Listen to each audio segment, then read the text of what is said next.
Introduction. It has been said that employees come to great organizations, but leave because of bad managers. From personal experience, I can say that these words are absolutely true. Job satisfaction is influenced by a variety of factors, including respect from superiors, task diversity, achievement and career prospects. All of these help good managers retain valuable employees. But one of the main reasons for quitting, or wanting to quit, is stress. Some see stress as a personal problem, a sign of a person's character flaws. However, the most advanced managers and organizations consider effective stress management to be the most important aspect of business that benefits both employees and the business or organization itself. This book is a simple, practical guide to managing stress in the work environment and is written for managers at all levels. We'll look at stress from an organizational perspective, and we'll discuss practical ways that managers can effectively manage their most valuable asset, people, and increase the company's competitiveness in the marketplace. Even if you don't manage employees yourself, you can use the knowledge you gain from this book to influence decision makers, perhaps even your own manager. And it will help you deal effectively with stress in the work environment. Frankly, everyone who comes into contact with another person has to deal with stress. Whether at work, in social settings, or at home, human interaction generates tension, conflict, and stress. Even when we are free from the influence of others, we often create our own stress. Sources of stress can include the pursuit of success, innate fears, and anxiety. Over the years, I have worked in the entertainment industry and the most complex industries, petrochemicals and aviation. Stress has always affected employee attitudes and turnover. I have learned that failure to deal effectively with stress leads to serious personal errors and catastrophic consequences. This book will help you understand what stress is and why we experience it, what its physiological and psychological symptoms are. You will learn about the basic research on the psychology of stress and become acquainted with various theories and models. The greatest value in this simple guide is the practical techniques and real-life examples that will help you create a comfortable and effective environment in which people know what to expect, work well, don't burn out psychologically, and deliver real value to the organization. You will learn to identify problems and solve them before they become serious. By effectively managing stress at work, you can significantly reduce sick days, increase efficiency, reduce employee turnover, and reduce workplace injuries and legal claims. You will learn not only how to reduce employee stress, but also get some useful tips and attitudes that will help you yourself get rid of stress, relax, maintain health and good physical shape. A manager's ability to cope with personal stress depends on a number of factors: his or her own character, the type of organization, the stress of the job, and specific economic aspects. In this book you will find information that you can use to assess what will be good for you, your team and the organization as a whole. There are 10 multiple-choice questions at the end of each chapter. This is not an exam or a test. These questions will reinforce what you have learned. I strongly encourage you to answer them. I hope you will enjoy this book and find it useful. I wish you success in applying what you learn from it. Sunday. Explaining the concept of stress. 7. We hear talk about stress all the time. You've probably said yourself more than once that you're stressed. Maybe you have a heavy workload or your anxiety level is too high. Maybe people around you are demanding too much of you and constantly claiming your time. In this chapter we will talk to you about the fact that the stress response is a biological trait of ours that plays an important role in the survival of the human species. We will discuss how the modern world disrupts or triggers the natural response to danger. You will learn that what we used to call stress is not always bad, is not always the same, and can exist even when we don't notice any visible signs of it. We will learn how to assess stress in the workplace, to understand the causes of stress that arise from work, life circumstances, or even our appearance and expectations. Finally, we will talk about the impact stress can have on people and organizations. And then it will become clear to you how important it is to manage stress effectively. What is stress? If you ask people what stress is, some will start talking about the causes of stress. They will tell you that stress is too much stress or too much stress. Others will begin to list the consequences of stress as feeling tired or depressed. To avoid ambiguity, in our book we will refer to the causes of stress as stressors, and its consequences as reactions. Stress response. The word stress is very common, but everyone puts its own meaning into it. There is no single definition of this concept. At a basic level, stress is associated with a biological reaction of the human body to certain situations. In the prehistoric period, people faced situations that threatened them with death every day. Survival had to be fought for. Since the earliest days of mankind, the innate stress response has been an effective means of protection in extremely dangerous circumstances. 7. From a biological point of view, stress is a natural physical reaction to events that pose some kind of threat to humans. Sometimes the threat is real, for example, a collision with a predator. Other times, the threat is imaginary. The wind that moved the branches of a bush made you believe that a predator was hiding there, ready to attack. Stress is the body's physical response to help it cope with a dangerous situation. In an emergency, stress can save your life because your body automatically focuses, tenses and energizes. The acute stress reaction is often called the hit or run reaction, and sometimes the hit, run or freeze reaction. In such a state, a person may fight back against an attacker or opponent, or run away. Sometimes under stress, a person simply freezes in place, unable to move. The trigger for such a reaction is a threat, excitement, noise, bright light or changed temperature. Stress is characterized by physical changes in the body. Under stress, the body releases the hormones adrenaline and cortisol. Adrenaline regulates heart rate, blood flow and air flow to the lungs by changing the diameter of the blood vessels and bronchi. Cortisol raises blood sugar levels, suppresses the immune system, and speeds up metabolism. These chemical/hormonal changes lead to physical changes in the body. When the threat disappears, the body returns to normal and remains ready for new threats. The fight or flight response is directly related to the autonomic nervous system, which controls physiological and psychological changes in the body in response to a stressor. We will talk about this system in more detail tomorrow. General adaptation syndrome. Stressors cause stress and certain physiological and psychological reactions. In 1936 the Austrian physician Hans Selyer identified 3 stages of the general adaptation syndrome. 1. Alarm stage. Alarm stage shock stimulates the body's protective reaction.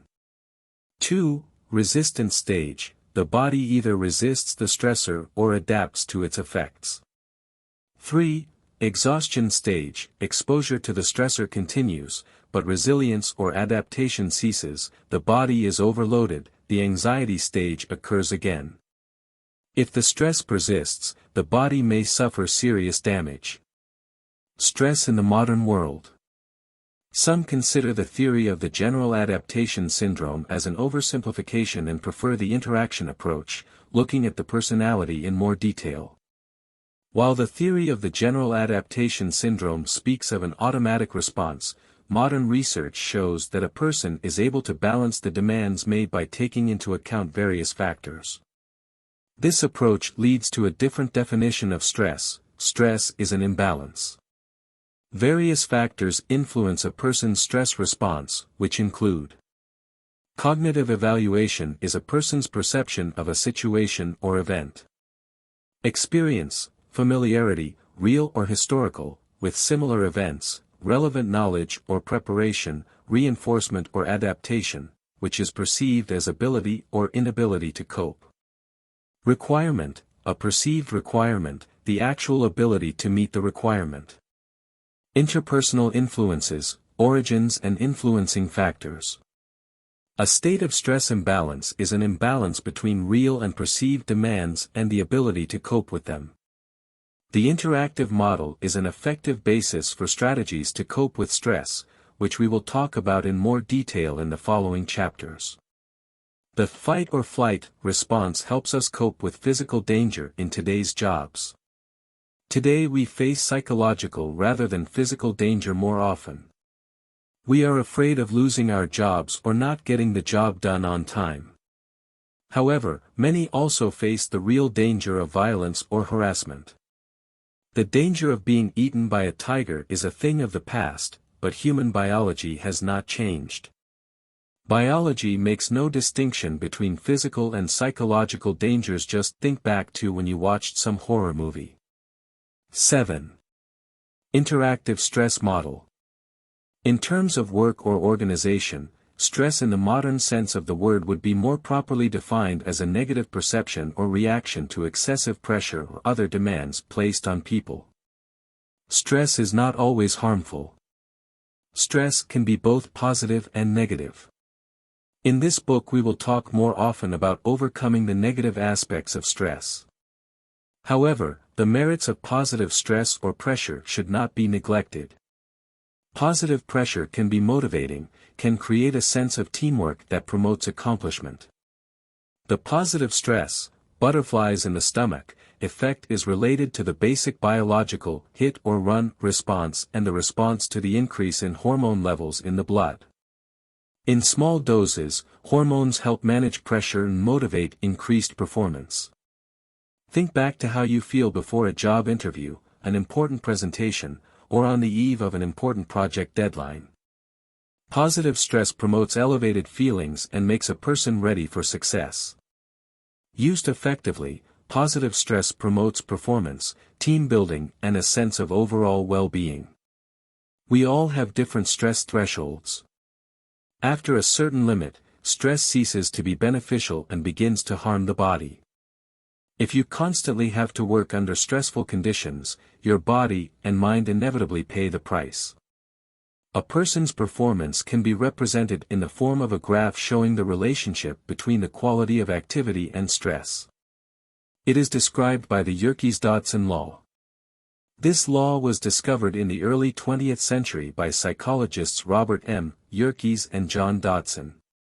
The law states that the quality of activity under physiological or mental arousal increases, but only up to a certain point. When the level of arousal becomes too high, the quality of activity decreases. The human activity curve shows the relationship between the quality of activity and the level of stress experienced by the individual. 7. Adapted schedule of human activities. Stress is different for everyone. Stress can be caused by a variety of stressors, work situations, approaching deadlines, fear of quitting, overwork, violence, lack of necessary materials and equipment, or personal circumstances, domestic problems or the dissolution of a marriage. Everyone reacts differently to each stressor. Some people don't care, while others literally fall apart when confronted with the smallest obstacle. You and I have already talked about the general adaptation syndrome and that a certain adaptation is necessary for an effective response to a stressor. This statement can be extended to factors related to the individual, that is, physical and psychological strength, level of perception, and degree of control. Character types and traits have been studied by various psychologists. Table 1.1 shows 6 personality types, their most characteristic stress state and susceptibility to the negative influence of excessive stress. You may recognize some personality types in yourself or your colleagues, although studies show that most people have several personality types at once. Therefore, this information can only be used as a reference. Good managers understand that people are much more complex than any model, and use this information to get a complete picture of the person. They do not try to put their employees into any particular category. Table 1.1 Susceptibility and vulnerability to stress. 7. 7. Various factors, including age and gender, influence a person's susceptibility to stress. The four main stressors are degree of control, predictability, expectations and support. From this you can understand what you can use to deal with stress. You and I will discuss these factors on other days of the week. Control. If you can influence circumstances, control stressors, and solve specific problems, it is much easier for you to deal with stress. Perhaps this is a result of your position, authority, life experience and freedom within the organization. Mature people who have some financial, safety cushion, feel that they can walk away at any time and don't have to put up with pressure on themselves. And it allows them to cope better with stress. Predictability. Stress levels increase when a person cannot predict the behavior or the occurrence of a stressor. For example, violence is completely unpredictable, we cannot know what the villain will do next. Predictability has to do with awareness, knowledge, and preparedness. Hospitals use a very effective technique to reduce patients' stress levels.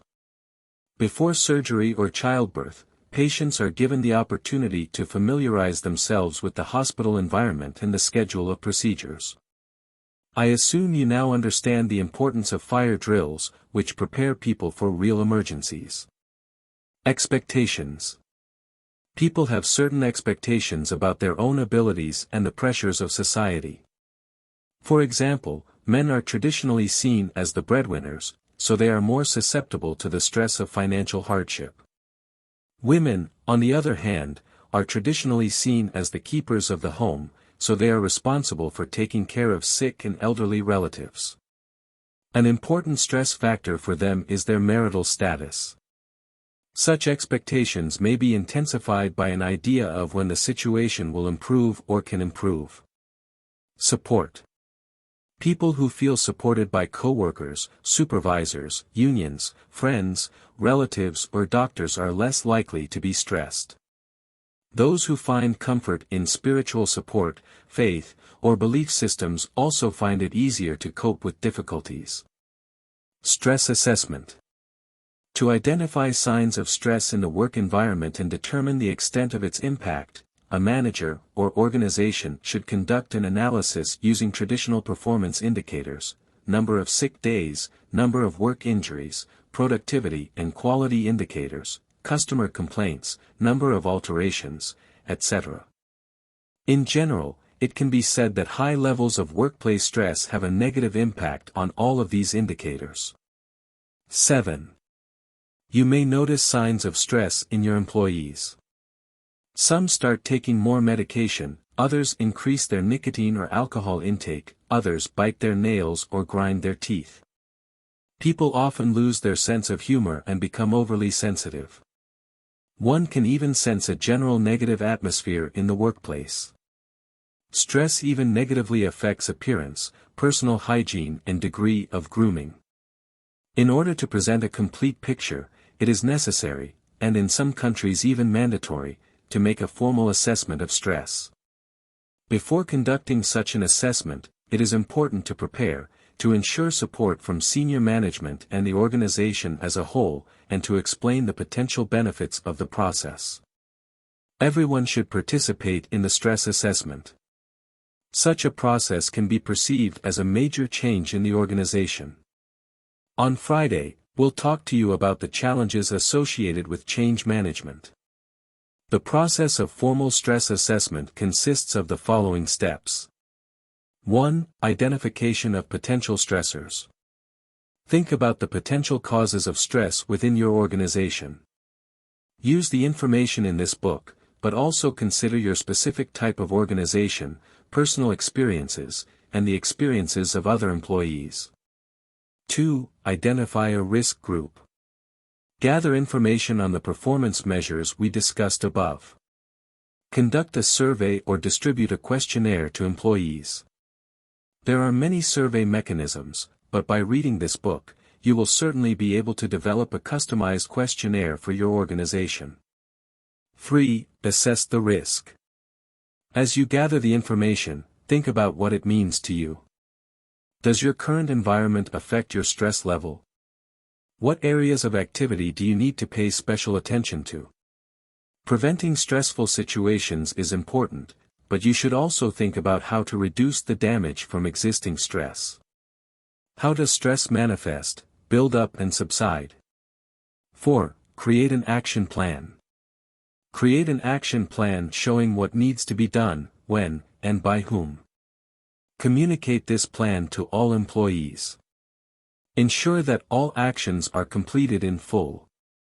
5. Monitor and supervise. Periodically check to see if the action plan is being implemented and if it is effective. Review your sources of information regularly. If you feel it is necessary, you can repeat the survey. The analysis should be done at regular intervals.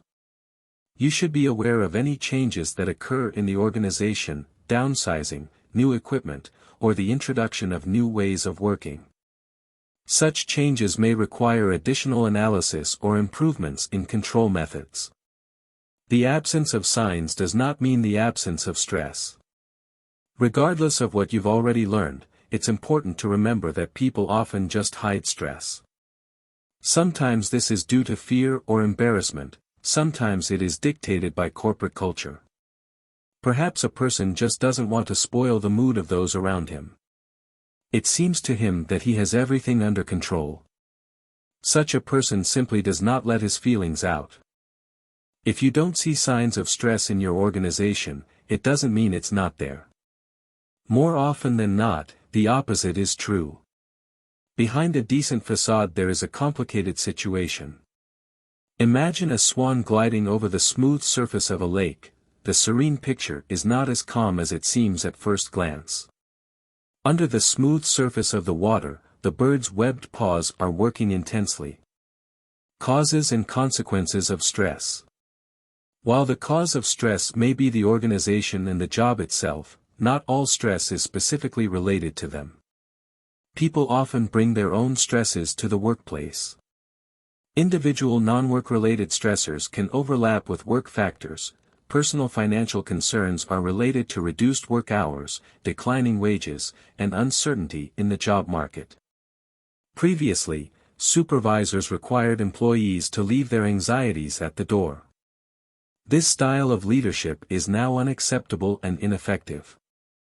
Forward-thinking employers prefer to be empathetic and flexible. They are willing to support employees experiencing personal stress. Stressors in the work environment can be divided into several groups. Once you understand the nature of these causes, you will be able to choose the means of dealing with stress that will be most effective. We will begin discussing them on Tuesday.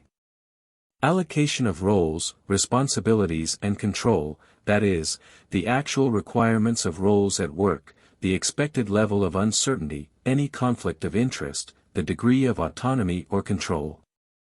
Loads and pressures on the job, characteristics of the task, human abilities, equipment and processes, the amount and nature of the work to be done. The work environment, including the physical environment, space, lighting, temperature, ventilation. Behavior, conflict, and support, interpersonal factors. All of these relate to the relationship between employees and management, but they also affect the organizational environment. How well or poorly management processes are built, what its corporate culture is like.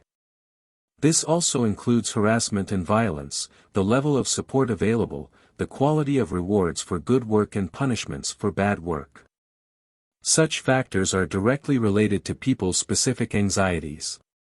Change management and the attitude of the organization to different changes, from the emergence of new equipment to solving the problems of expansion or reduction, including through mass layoffs.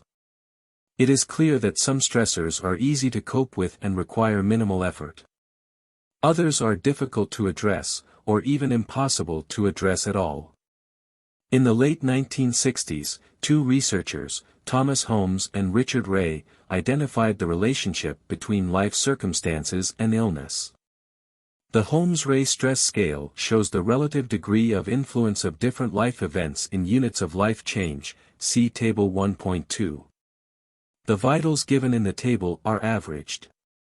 If a person has gained 300 or more units in the past year, the risk of disease is very high. A score of 150 to 299 indicates a moderate risk. A score of less than 150 units per year indicates a low risk of disease. Table 1.2 Holmes-Ray Stress Scale in Units of Life Change. 7. 7. 7. 7. Summary. You learned a lot today and did a good job. You began to understand the difference between stressors, causes of stress, and reactions, consequences of stress.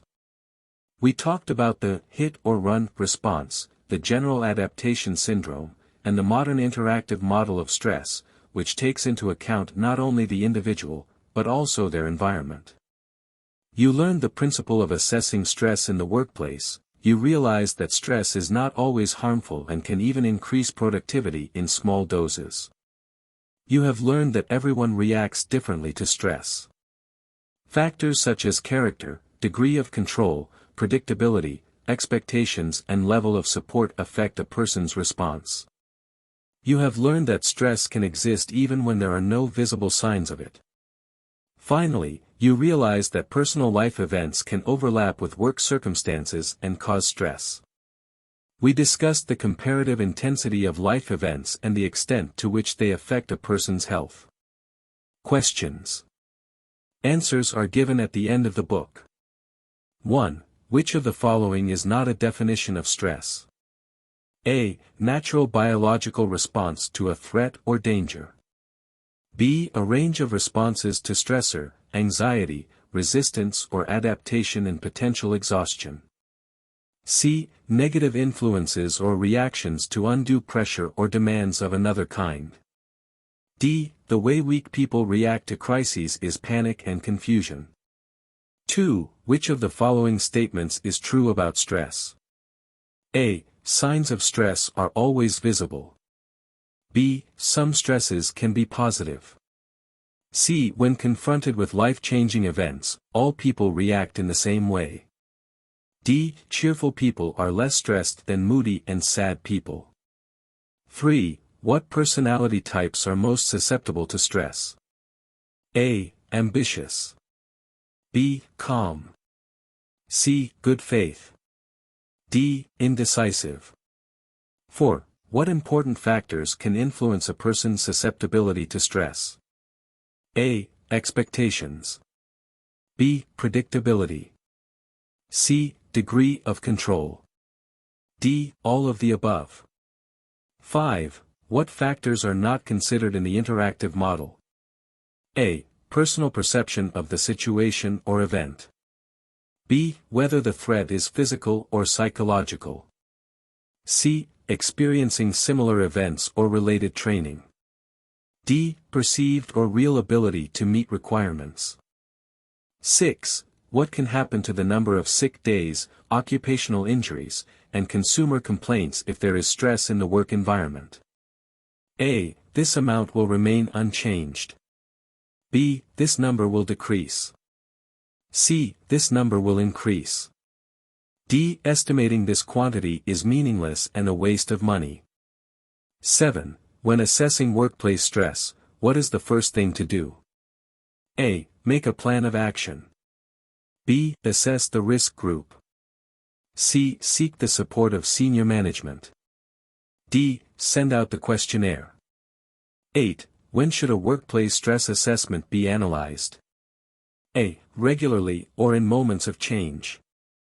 B. At the request of the Human Resources Department, which needs positive information for the corporate website. C. When the results of the survey are unsatisfactory. D. Before your performance review, so that you can prove your effectiveness to your supervisor. 9. Using the Holmes-Ray Stress Scale, estimate which of the following events have the greatest impact in units of life change. A. Changes in sleep. B. Pregnancy. C. Changing the nature of work. D. Marriage. 10. How can an organization support people who are experiencing stress related to their personal lives? A. Show sympathy, flexibility, and support. B. Giving people a chance to speak out so they can see a perspective and move on. C. Reduce overtime or reduce the number of hours worked to allow personal problems. D. All of the above. Monday. Studying the psychology and physiology of stress. 7. Yesterday you learned what stress is, learned about different models of stress, and understood how the body reacts to threatening situations. Today we're going to talk in more detail about how the body responds to stress. We will look at the physical and psychological symptoms of stress, as well as the effects of the autonomic nervous system on the human body under stress. Then we will talk about medical conditions that may arise in the course of work, but are the result of personal problems or difficulties at work. These conditions include anxiety, depression, phobias and post-traumatic stress disorder. Finally, we will discuss how stress can negatively affect the organization as a whole. The aim of this chapter is not to make you a medical specialist. You must understand the main signs and symptoms of stress and their connection with the biological processes going on in the body. You will be able to use this knowledge to recognize the warning signs in yourself and your colleagues at work. And then you can support those employees in your organization who need it. Consequences of stress. The consequences of stress for all people are different, but in general they can be divided into two categories. Physiological effects, short-term and long-term physical effects. Psychological consequences, how people think, feel, and behave, cognitive, emotional, and behavioral consequences. Below is a list of the most common signs and symptoms of stress. The more of these signs you notice in yourself and others, the closer you or they are to a stress disorder or even psychological burnout. Remember that signs and symptoms of stress can appear due to the presence of other medical problems, so you should visit a doctor at the first opportunity, or advise those around you to seek professional medical help. 7. Physiological signs and symptoms. Physiological signs and symptoms can be short-term or long-term. They include the following: headache, nervousness, memory problems, mental disorder, fatigue, sleep problems, frequent colds, shortness of breath, chest pain, palpitations, increased blood pressure and cholesterol levels, heart diseases, stroke, feeling of nausea, dizziness, fainting, increased appetite or loss of appetite, constipation or diarrhea, indigestion or heartburn, diabetes, peptic ulcer, cramps or tingling sensation, arthritis, sexual problems, lack of sexual desire, exposure to various forms of cancer. Psychological signs and symptoms. Psychological signs and symptoms of stress are manifested in the behavior, thoughts, and feelings of the person.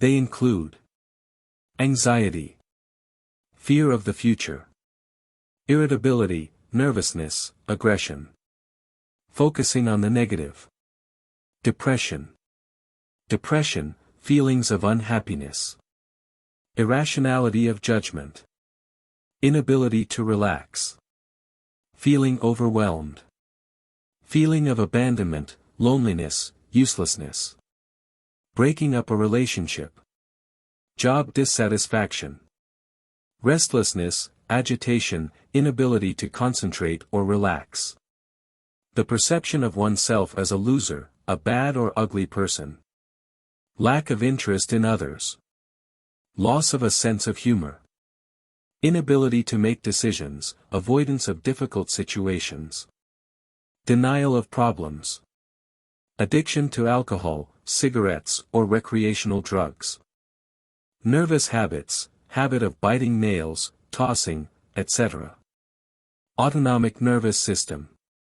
Yesterday we learned that the fight or flight response is related to the autonomic nervous system.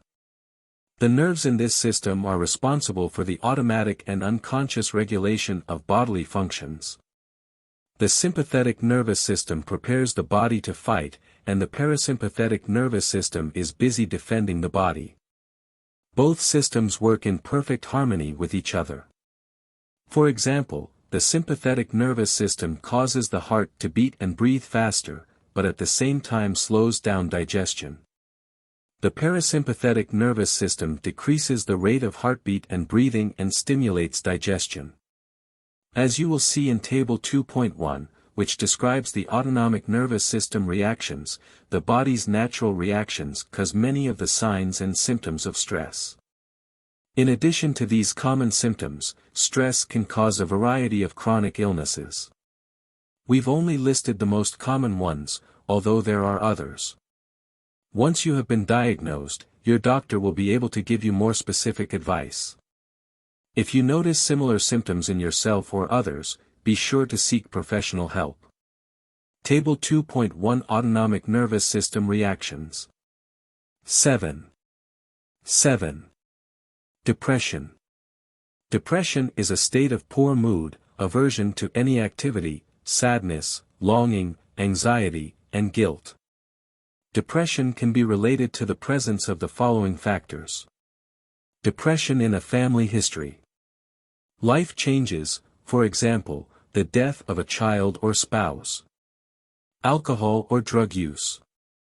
Chronic pain or illness. Depressed mood cannot always be considered a medical or mental disorder. In some cases, depression is a side effect of certain medical procedures, medications, infections, or illnesses. Depression can also be a symptom of a mental disorder. This applies to clinical depression, bipolar disorder, manic depressive psychosis, and seasonal affective disorder, in which depression occurs according to seasonal cycles. Anxiety. Anxiety is a feeling of anxiety, fear, expectation of the worst. Many of us have felt anxiety at various times in our lives, especially in dangerous situations or when experiencing difficult life events. We talked about them yesterday when discussing the Holmes-Rahe stress scale. Anxiety is a perfectly natural reaction, but it can develop into a number of serious medical conditions. Generalized anxiety disorder. Generalized anxiety disorder results from feelings of anxiety over a long period of time, not just during a specific event. Such a disorder causes the physical and psychological symptoms discussed above and can have a detrimental effect on daily life. Such a condition requires treatment and medication. Panic disorder. Panic disorder is diagnosed when a person regularly experiences panic attacks. A panic attack is an all-encompassing fear or terror. It can be accompanied by physical symptoms such as nausea, sweating, heart palpitations and rhythm disturbances. A person may experience 1 or 2 attacks a month, but for some people the number rises to several attacks a week. Panic attacks can occur at any time and completely unexpectedly. Sometimes they are associated with specific situations or places. Although such attacks can be quite violent and frightening, they do not cause physical harm. Psychological techniques and medications are used to treat them. Phobias. A phobia is an irrational fear whose strength is disproportionate to the danger presented by a particular object, animal, or situation. People have an irrational fear of anything.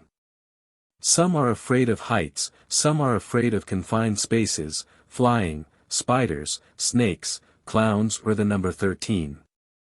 The level of anxiety can be different. Some phobia manifests itself through a sense of unease, but for some there are these panic attacks. People often change their own lives to avoid any contact with anything that causes them fear, and this can have the most detrimental effect. People suffering from simple phobias, for example, fear of snakes, can be cured by gradually increasing contact with animals, objects, and places that cause them fear. Over time, sensitivity decreases and may disappear altogether. This can be done with auto-training techniques or with the help of a professional psychologist.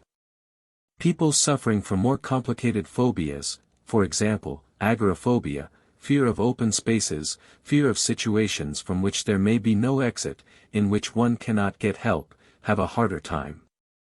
A person who is afraid of public transportation or cannot leave his or her own home at all has to be treated longer and more seriously. Treatment usually involves psychotherapy, psychological counseling, or cognitive behavioral therapy. Post-traumatic stress disorder. Here we are talking about an anxiety disorder caused by a specific frightening or disturbing event. Such events include wars, military conflicts, terrorist acts, hostage-taking, natural disasters, floods or earthquakes, violent death or serious crimes. Post-traumatic stress disorder can develop immediately after a specific, triggering event or manifest itself weeks, months or even years later. The person revives the event in his memory, and it comes to him in nightmares. Some suffer from feelings of guilt and isolation, become irritable and lose sleep. Treatment depends on the severity of the symptoms and how soon after the triggering event they manifest themselves. Treatment may involve cognitive behavioral therapy techniques, medications, and psychological methods. It is quite clear that a certain type of work is associated with a higher risk of developing PTSD. Lifeguards, military personnel, people who constantly face the threat of physical violence, corrections officers, social workers, and even high school teachers, are at risk. You should consider not only the work that employees do in your organization, but also their previous jobs. In some areas, preference is given to people who have some experience, for example, military personnel move to security or defense companies. In such situations, provide additional staff training focused on identifying the symptoms of stress, responding appropriately, and providing the necessary support.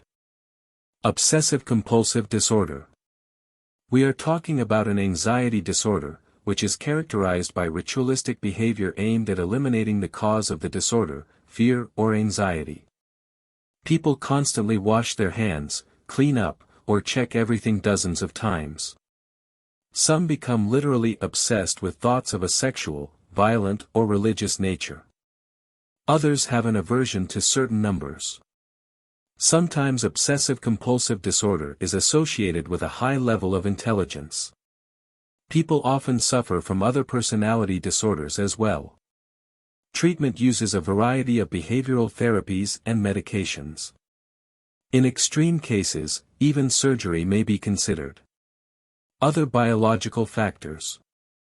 A circadian rhythm is any biological process that occurs during a 24-hour cycle. Such rhythms are found in nature in plants, animals, and fungi. Circadian rhythms are built into our body, but they can be adjusted to environmental conditions by external influences. In humans, the circadian rhythm is most vividly manifested through sleeping and eating patterns. It can also be seen in changes in body temperature, brainwave activity, hormone production, and cell regeneration. Circadian rhythms play an important role at work, especially in shift work or work involving travel and crossing time zones. Pilots and airplane crews, for example, have disrupted sleep patterns, and this leads to increased fatigue, disorientation, or insomnia. 7. To reduce the negative impact of shift work, it's important to avoid abrupt shift changes and constant night shift work. Try to minimize the number of consecutive night shifts and alternate them with days off. This will reduce stress levels on the body. To learn how to sleep during the day, you should abstain from alcohol, fatty foods, and vigorous exercise right before bedtime. The human body is influenced not only by circadian cycles, but also by other cycles, including seasonal cycles such as the shortening of daylight hours. The work environment can take these cycles into account by changing, for example, the type and intensity of lighting. Fig. Understanding the signs of your own stress. We often notice signs of stress in others, but cannot recognize the same symptoms in ourselves. It is very important for a person to understand what stressors are causing his or her body to become stressed. It is important to notice and understand the symptoms, whether they are physical changes or shifts in feelings, thoughts, and behavior. By observing ourselves and taking the time to analyze our own stress levels, we can spot the early warning signs and take the necessary steps to prevent these symptoms from escalating into something more serious.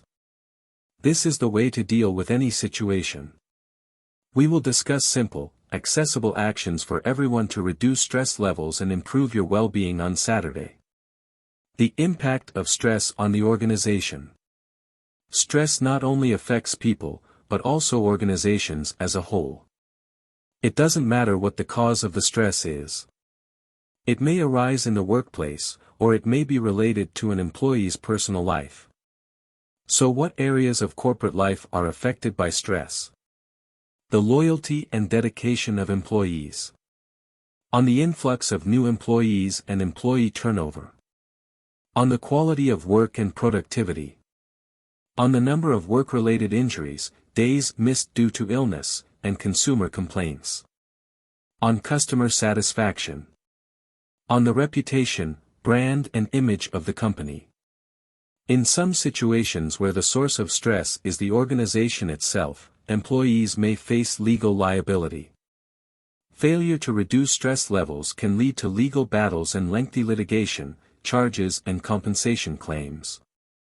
Stress in organizations, like in people, manifests itself in different ways.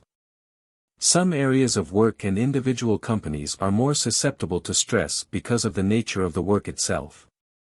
This applies to emergency services, teaching, jobs involving a high degree of uncertainty or interaction with community groups that may themselves be under stress, causing employees to be subject to the hit-or-run reaction of the consumers themselves. Stress occurs in organizations with shift work and large numbers of night shifts that affect employees' circadian rhythms. The greatest stress is experienced by those who perform responsible work in which mistakes can lead to catastrophic consequences, for example, air traffic controllers. Remember, if you decide to deal with stress, you must prepare your employees and the organization as a whole. You do not want your actions to be met with hostility and become a source of stress for others. You must understand that not all management techniques can be used in all organizations without exception. Summary. Today you learned about the psychological and physiological symptoms of stress, as well as the relationship between these symptoms and the effects of the autonomic nervous system on various organs and body parts. You learned about common medical conditions associated with stress and the effects of circadian and seasonal rhythms on the body. You have learned what you need to do to manage these rhythms. You must understand the importance of self-control. You need to know exactly what is causing your personal stress in order to be able to contain and control this condition. Finally, you've learned that workplace stress can negatively impact the organization as a whole, decreasing employee loyalty, dedication to work, lowering quality and productivity, and increasing workplace injuries and sick days. Stress in an organization is detrimental to customer satisfaction and hurts the company's reputation and brand. Organizations must take certain actions related to stress reduction to avoid claims and compensation claims. Questions. Answers are given at the end of the book. 1. Which of the following symptoms are not physiological manifestations of stress? A. Headache. B. Indigestion or heartburn. C. High blood pressure. D. Belief in one's own unattractiveness or inability to succeed. 2. Which of the following psychological symptoms of stress have you noticed in your place of work? A. People shy away from making decisions. On Saturday we will talk about time management and the importance of prioritizing. You will see that without a clear definition of roles and an equally clear understanding of who is expected to do what, it is very difficult to prioritize and allocate time correctly. All roles in the organization should have clear job descriptions. The instructions should explain exactly what needs to be done, what the limits of responsibility are, and what knowledge and training are needed to do the job. The instruction should be agreed upon by both parties. Most people only read job descriptions when moving to a new job or when joining a new organization. But over time, new responsibilities begin to be required of us. The work environment changes, responsibilities are reallocated, something others begin to do, and something simply becomes unnecessary because of the technological changes that have occurred. A formal job description should not be a barrier to change. It just needs to be reviewed regularly for relevance. Role conflict. When we talk about conflict, we usually think of a disagreement between two parties. This can happen at work, we'll talk more about that on Thursday. But now we will discuss conflict within the workplace. When some parts or elements of the job turn out to be totally incompatible, it causes stress. Parents of young children have to face this situation every day. On the one hand, you want to raise your children to be honest, open and confident that you can be trusted. On the other hand, you have to punish the child for unacceptable transgressions, thereby suppressing the desire to behave honestly and openly. In the workplace there can be a conflict between productivity and safety rules, between loyalty to the company and taking care of subordinates. Think about doctors, they have to combine the care of a particular patient with the need to see a mass of patients every day. The most obvious solution is to rid the job role of internal conflicts by distributing conflicting responsibilities among different people. While in some organizations this has succeeded, especially where such conflict can lead to disastrous consequences, for example, in the nuclear or aviation industries, in others such conflict persists, and work becomes an art of balancing between such conflicts. In addition to conflict of roles in the workplace, there can also be external conflict. The most common is the inability to maintain a work-life balance. Parents have family responsibilities, some have sick or elderly relatives at home, and some work multiple jobs. When a conflict of roles cannot be avoided, regardless of the source, one must take this factor into account and act openly and quite flexibly. I believe that bad news is not that bad if it is received in time. If you find out about a problem quickly enough, you can deal with it before the situation gets out of hand. It is very important to provide a mechanism for employees to voice their concerns or defend decisions that have been made. One method is a culture of fairness, see Thursday. In such an organization, it is considered normal, within certain boundaries, to voice concerns and talk about problems without fear of punishment. All employees have every right to stop, especially when the problem is related to safety, quality of work, or increased costs. The ability to stop and discuss problems without fear of punishment and consequences allows employees not to hide mistakes they've made and not to hide difficulties. Motivation. It is the responsibility of every manager to understand the motivation of his employees. Thanks to this you can significantly increase the productivity of any team. Motivation is most directly related to stress in the workplace. If you feel that you are underestimated, over-controlled, or assigned hopeless work, you are unlikely to maintain a positive attitude. A negative mood contributes to stress, especially if one feels that he or she cannot change the situation. In 1943, Abraham Maslow published his article, Theory of Human Motivation, in which he described the stages of development through a hierarchy of needs. This hierarchy is often depicted as a pyramid, with basic, or physiological, needs, air, food, water, shelter, etc., as its base, and self-actualization, the state of realization of one's true potential, as its top. Maslow's model has been adjusted and modified many times. The model of the 1990s looks as follows. 7. Modified hierarchy of needs. In the late 1950s Frederick Herzberg proposed a theory of motivational hygiene, also known as the two-factor theory. He conducted a serious study of the factors that influence job satisfaction, see Table 3.1. Herzberg found that certain factors are necessary to avoid dissatisfaction. Such hygienic factors must be present and provided to maintain a neutral level of satisfaction. They take precedence over factors leading to positive satisfaction. Factors that provide positive satisfaction are called motivators by Herzberg. Table 3.2 Herzberg's two-factor theory. 7. Herzberg also proposed the idea of improving work organization to increase satisfaction. It is about giving employees more control over their own work by loosening control and allowing them to choose their own methods and ways of doing things. What is most surprising about Herzberg's work is that money, i.e., salary and bonuses, is a hygiene factor, not a motivator. Herzberg acknowledged that there is some controversy in this area, but still, in the long run, salary as a factor is more of the group that determines the situation at work and is a factor of dissatisfaction. It is often easiest for a manager to retain workers simply by increasing wages. But in reality this factor is not so important in the long run regardless of what people claim. As with other hygiene factors, a salary that matches the current market situation is sufficient to prevent dissatisfaction. If this requirement is met, an effective manager must create true motivators in the work environment. Level of control. In the works of Maslow and Herzberg we see that humans have certain basic needs and other, more complex motivational needs.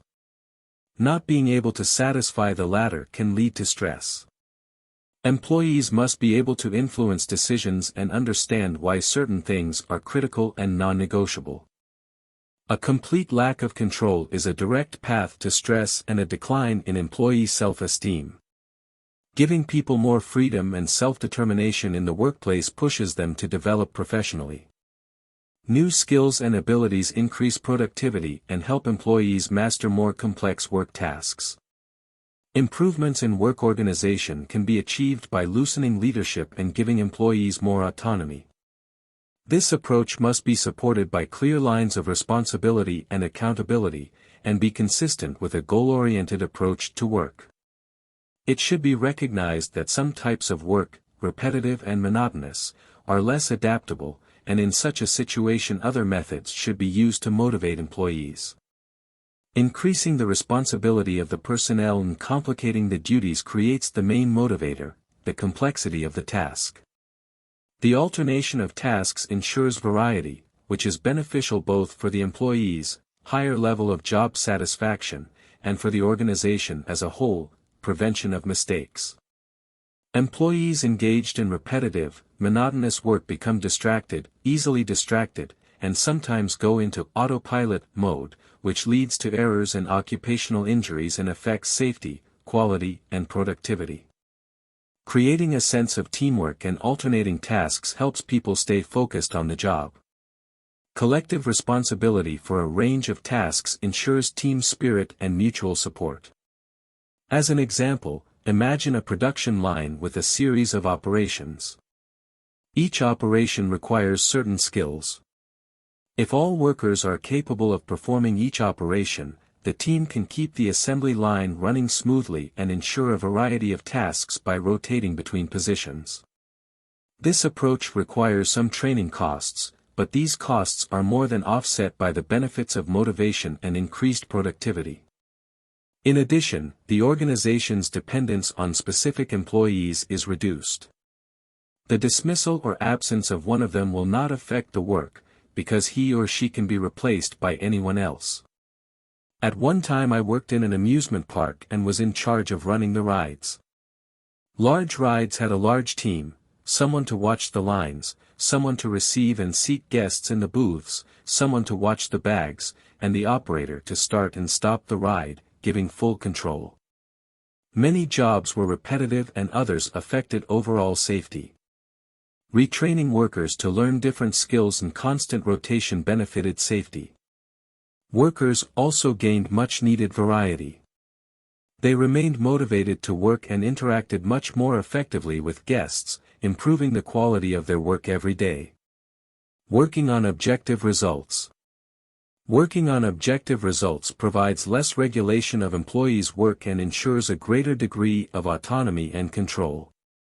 Agreeing on specific results in advance and allowing the employee to determine exactly how to achieve those results in the allotted time provides the motivational factors identified by Herzberg. Work on objective results is described by the SMART model. Specific, specificity. Measurable.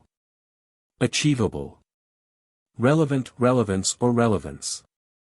Timely. The SMART model provides complete clarity, specifically defining who must do what and why, as well as a range of requirements and constraints. The measure of success sets a specific end goal, that is, the individual understands exactly when the goal can be considered accomplished. The goal must be achievable, that is, challenging enough for the employee or team, but not excessive and unrealistic. Goals must be relevant to the employee, the team, and the organization as a whole. Otherwise, it is unclear what is the meaning and value of the work being done. Precisely defined timeframes determine the level of urgency and help prioritize the work to be done. The relevance of goals is often underestimated, considered obvious. However, failure to validate the relevance of a goal with the consequences of achieving it often leads to counterproductive actions and behaviors. An example of this would be the goals set for the sales team. It is obvious that the team must sell as much as possible. The only measure of success may seem to be sales volume. In such a situation, employees may strive to sell at any cost, and even at a loss to the company. Besides, the sales department can sell more goods than the company is able to produce and deliver, and this leads to disappointment of buyers or psychological burnout of the company's employees who have to work at the limit of their abilities. Therefore, the relevance of the goal should always be assessed in a broader context. 7. Involvement and consultation with employees. In many situations, companies require managers to consult with employees on a variety of issues. But even if that's not the case, managers should involve employees in the decision-making process. Everyone should feel that they have a voice and that their opinion can really make a difference. Being able to influence the decision-making process gives people confidence in their own abilities. And as we already know, the inability to influence one's position or environment seriously affects anxiety and stress levels. Companies can create a kind of employee forum or advisory group. You can use existing bodies, for example, trade unions. The effectiveness of this mechanism depends on a number of conditions. The group must be truly influential, so both managers and rank-and-file employees must be represented in it. The different departments and working groups must be adequately represented in the group. Representatives should be elected for a fixed term, that is, they should have the support of their peers. Employees should have the opportunity to be nominated to the advisory group or to re-elect those who have not lived up to their trust. 7. For the group to be effective, representatives must have time to consult with their colleagues. They must be objective enough to express different points of view, even those with which they do not personally agree. It is very important to make the discussion and decision-making process free of political considerations, internal or external. The most important thing is to give such a group real power, to ensure that the true feelings and thoughts of employees are reflected. If it is not possible to respond to the wishes of the staff must understand exactly why this is the case. Advisory groups should be able to influence both hygiene factors and motivators. For example, they can make suggestions on safety or performance procedures, break schedules, leadership levels, pay and bonuses for certain achievements. The team must work with company management to ensure that employees have exciting work and adequate recognition. On Friday, we'll talk about change management. When an organization is facing a major change, downsizing, expansion, or the introduction of new ways of working or equipment, employee engagement is vital to success. So engagement and consultation structures can be a powerful mechanism to help change succeed. Actions of a supervisor. An effective manager should try to keep conflicts to a minimum, improve the clarity of roles, and instill confidence in employees. Sometimes you can't count on the support of the organization as a whole, but you can set the rules of conduct by example. You should regularly ask yourself the following questions. Do you discuss with your subordinates how to get the job done and organizational issues? Do you consider their suggestions? Do you discuss the results of your work and the progress made by your subordinates? Do you set new goals for the future? Do you encourage the retraining and development of subordinates? Do you create opportunities for development? Do subordinates report problems and concerns to you in a timely manner? Do they help you identify the causes of problems? Do they suggest solutions? Do you thank your subordinates, including entire departments, for their good work and efforts? Do they feel recognized for their efforts? I have learned from my own experience that nothing motivates employees better than recognition of the high quality of their work. A simple "thank you" can relieve tension in the team and improve the mood of both the manager and the subordinates. Appreciation reinforces positive behavior and creates an atmosphere of goodwill that can be relied upon in the future. I strongly encourage you to thank your employees frequently and sincerely. Thanking employees on a variety of occasions will make people happier and more open, and then you can learn what they have accomplished, what they have learned, and what you can do to help them in the future. Summary. Today you learned how to reduce anxiety in colleagues and subordinates by clearly defining the expectations and responsibilities of a particular role. You learned how to reduce internal conflict and uncertainty, how to provide adequate support in situations where conflict is inevitable, and how to have an open and honest dialogue, not fearing punishment and censure, but within a fair culture. You studied the work of Maslow and Herzberg and learned how these theories support the principles of freer management of employees. We discussed the SMART objective outcome model of work that promotes motivation. We should not forget about mastering different skills and rotation, because this ensures diversity of work, reduces the likelihood of mistakes, and creates a team spirit of collective responsibility for different tasks. Finally, we discussed the principles of involving employees in the decision-making process and consulting with the workforce. Now you know what questions a manager should ask himself in order to maximize the productivity of his team. Questions.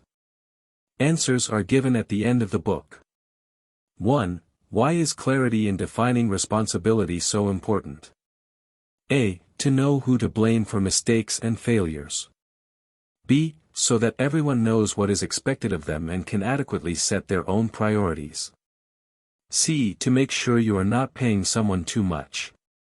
D. So that human resources can properly draft its documents.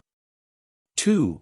If an employee raises a concern about a conflict of responsibility, you should A. Report to your supervisor immediately so you don't find yourself at fault. B. Allow an employee to switch roles with a colleague. C. Offer the employee a raise and ask them to work as before. D. Discuss the problem and try to work with the staff member to find a potential solution. 3. Which needs from the hierarchy of values should be satisfied first? A. Estimates. B. Social. C. Security-related. D. Physiological.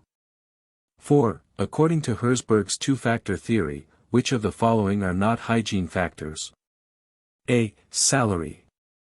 B. Achievements. C. Working conditions. D. Quality of leadership. 5. Which of the following are not motivators? A. Task complexity. B. Interpersonal relationships. C. Liability. D. Interesting work. 6. Which of the following factors are not elements of the SMART model? A. Specificity. B. Measurability. C. Perseverance. D. Timeliness. 7. Why would it be counterproductive for a sales team to be tasked with maximizing sales? A. In this situation, employees may unconsciously strive to complete a task without taking into account the company's capabilities and profits. B. Human Resources states that all employees should always think about safety.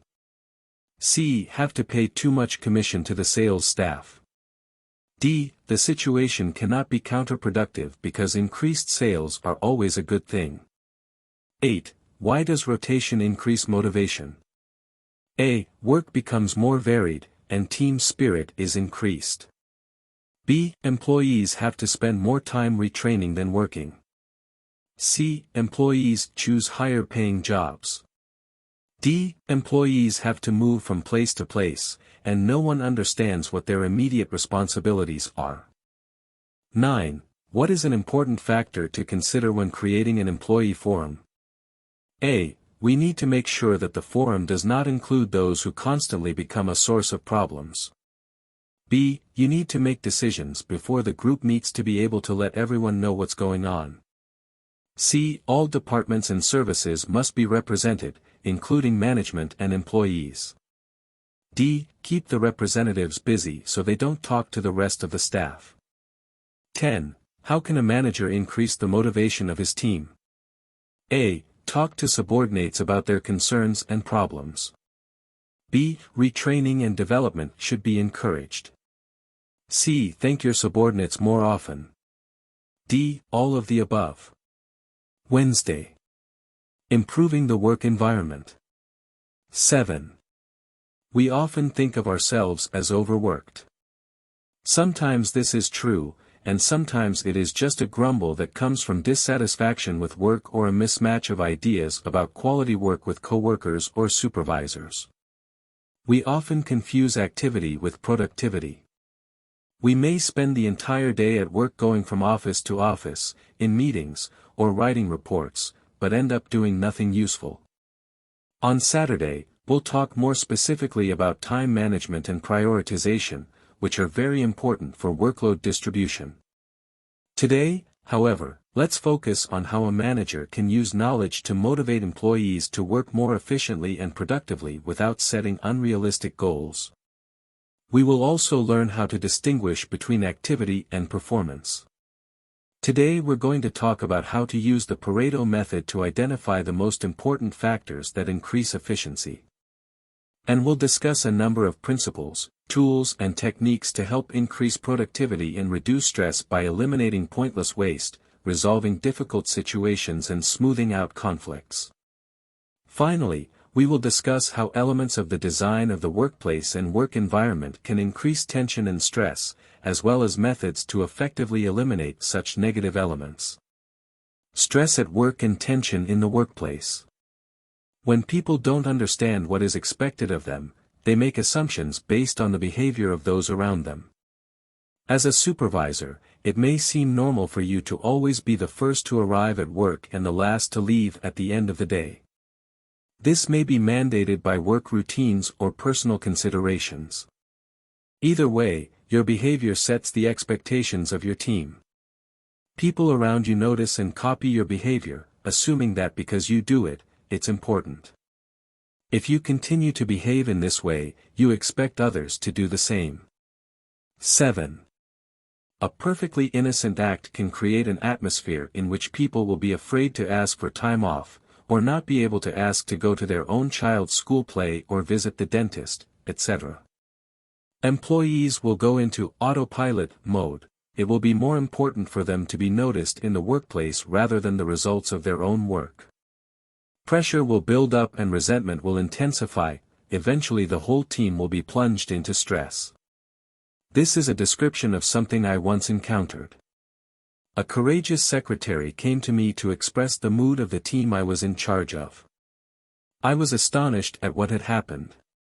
Of course, I didn't count on all people being present at the workplace exactly as much as I was, or missing Christmas performances at schools and daycare centers. Today, I deliberately change the time I come to work and go home so that I don't always end up first or last. I take an interest in what my employees are doing after hours. Sometimes I leave early. My behavior has had the most positive effect on the team environment. We will talk more about behavior tomorrow. The supervisor should set not only psychological, but also physical expectations. This can be productivity or other indicators, the number of working hours or the distribution of shifts. Yesterday we talked about how task complexity plays an important role in motivation. The SMART objective-based work model can provide employees with control over their work schedule. This freedom greatly reduces pressure and stress because people are given the opportunity to influence their work. When using the SMART model, you must consider other factors as well. Are the requirements commensurate with the schedule and hours of work? Are employees physically able to meet these requirements? Do the equipment and processes used ensure that the requirements are met? Are the competencies and level of training of your employees sufficient to meet your requirements?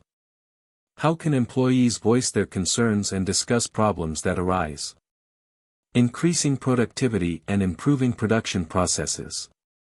Workload and pressure are not only related to the behavior of a particular manager. Often the main cause is low productivity and poor organization of work processes. Work may be unevenly distributed, making it difficult to accomplish certain tasks. In addition, this unevenness creates a sense of overload, excessive pressure and stress for employees.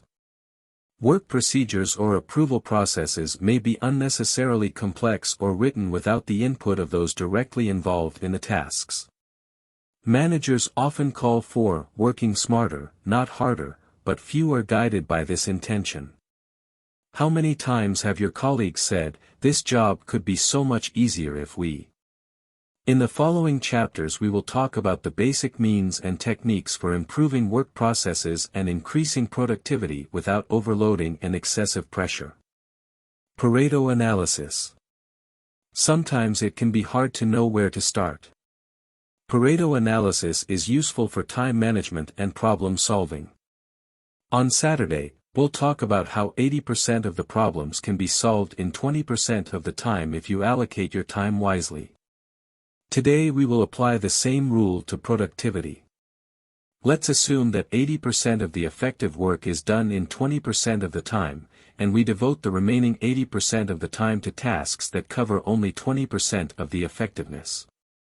The Pareto method allows us to determine how to spend time and money with maximum efficiency, the best result for your money.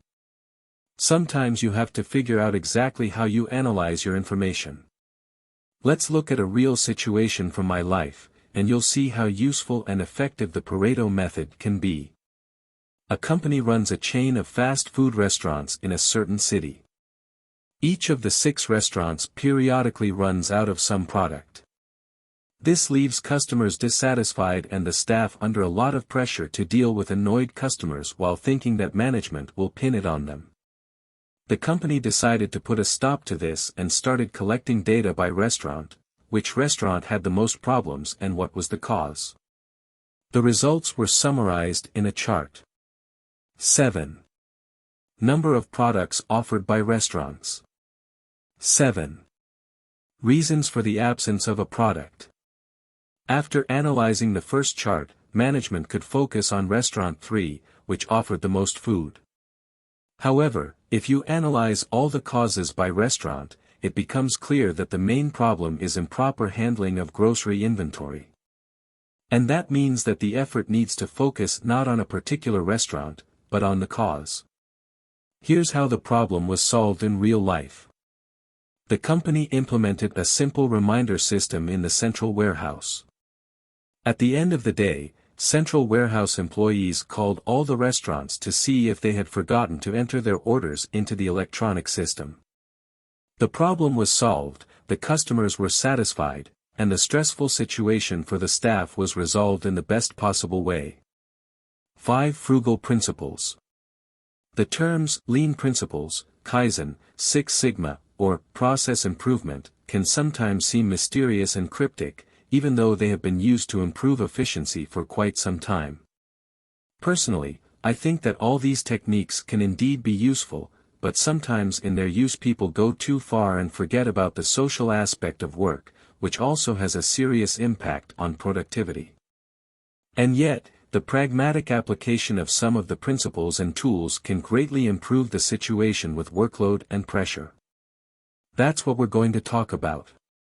1. Find out what exactly increases productivity. Activities that add value first meet customer needs. Activities that do not add value take time and resources, but do not change anything and do not contribute to customer satisfaction. By customers, we mean external or end customers, as well as internal customers, that is, those who perform the next task in the product line, another department or service. This may seem obvious, but think about your typical workday. Estimate how much time you spend on activities that don't add value, waiting, overworking, etc. If you can cut those down, you'll have free time for other tasks. And the very realization that you are actually working and creating something of value increases your own and the team's motivation. It is important to note that certain actions that do not add value may be necessary to complete the process. But that doesn't mean you can't do without them. Don't take the situation for granted. Don't be afraid to ask, why are we doing this? In my last job, I spent at least 2 days a month compiling a very detailed report with dozens of charts, tables, and action plans. This work was very frustrating and made me feel depressed. I knew very well that no one in the head office would read my report. At best, they would look at the headline and the summary. I was wasting my work time. But sometime long ago someone decided that we needed such a report, so I had to make one. One day I decided to test my theory in practice and simply replaced the title page of my report, leaving the content unchanged. No one made a comment to me. When I explained my action to the top management, it was decided to reduce the monthly report to 1 page, and that decision applied not only to me, but also to 7 other departments in our company. It freed up time for all of us to do really important and meaningful work. 2. Eliminate waste. Empty spending can be attributed to 7 reasons. Defects or errors. Overproduction. Transportation. Waiting or unnecessary approvals. Inventory or excessive inventory. Movement. Overprocessing. Our task is to reduce waste in favor of actions that add value.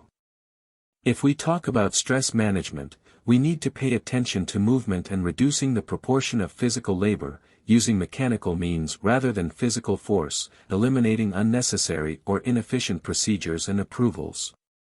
All these things cause overwhelm and a feeling of being overwhelmed.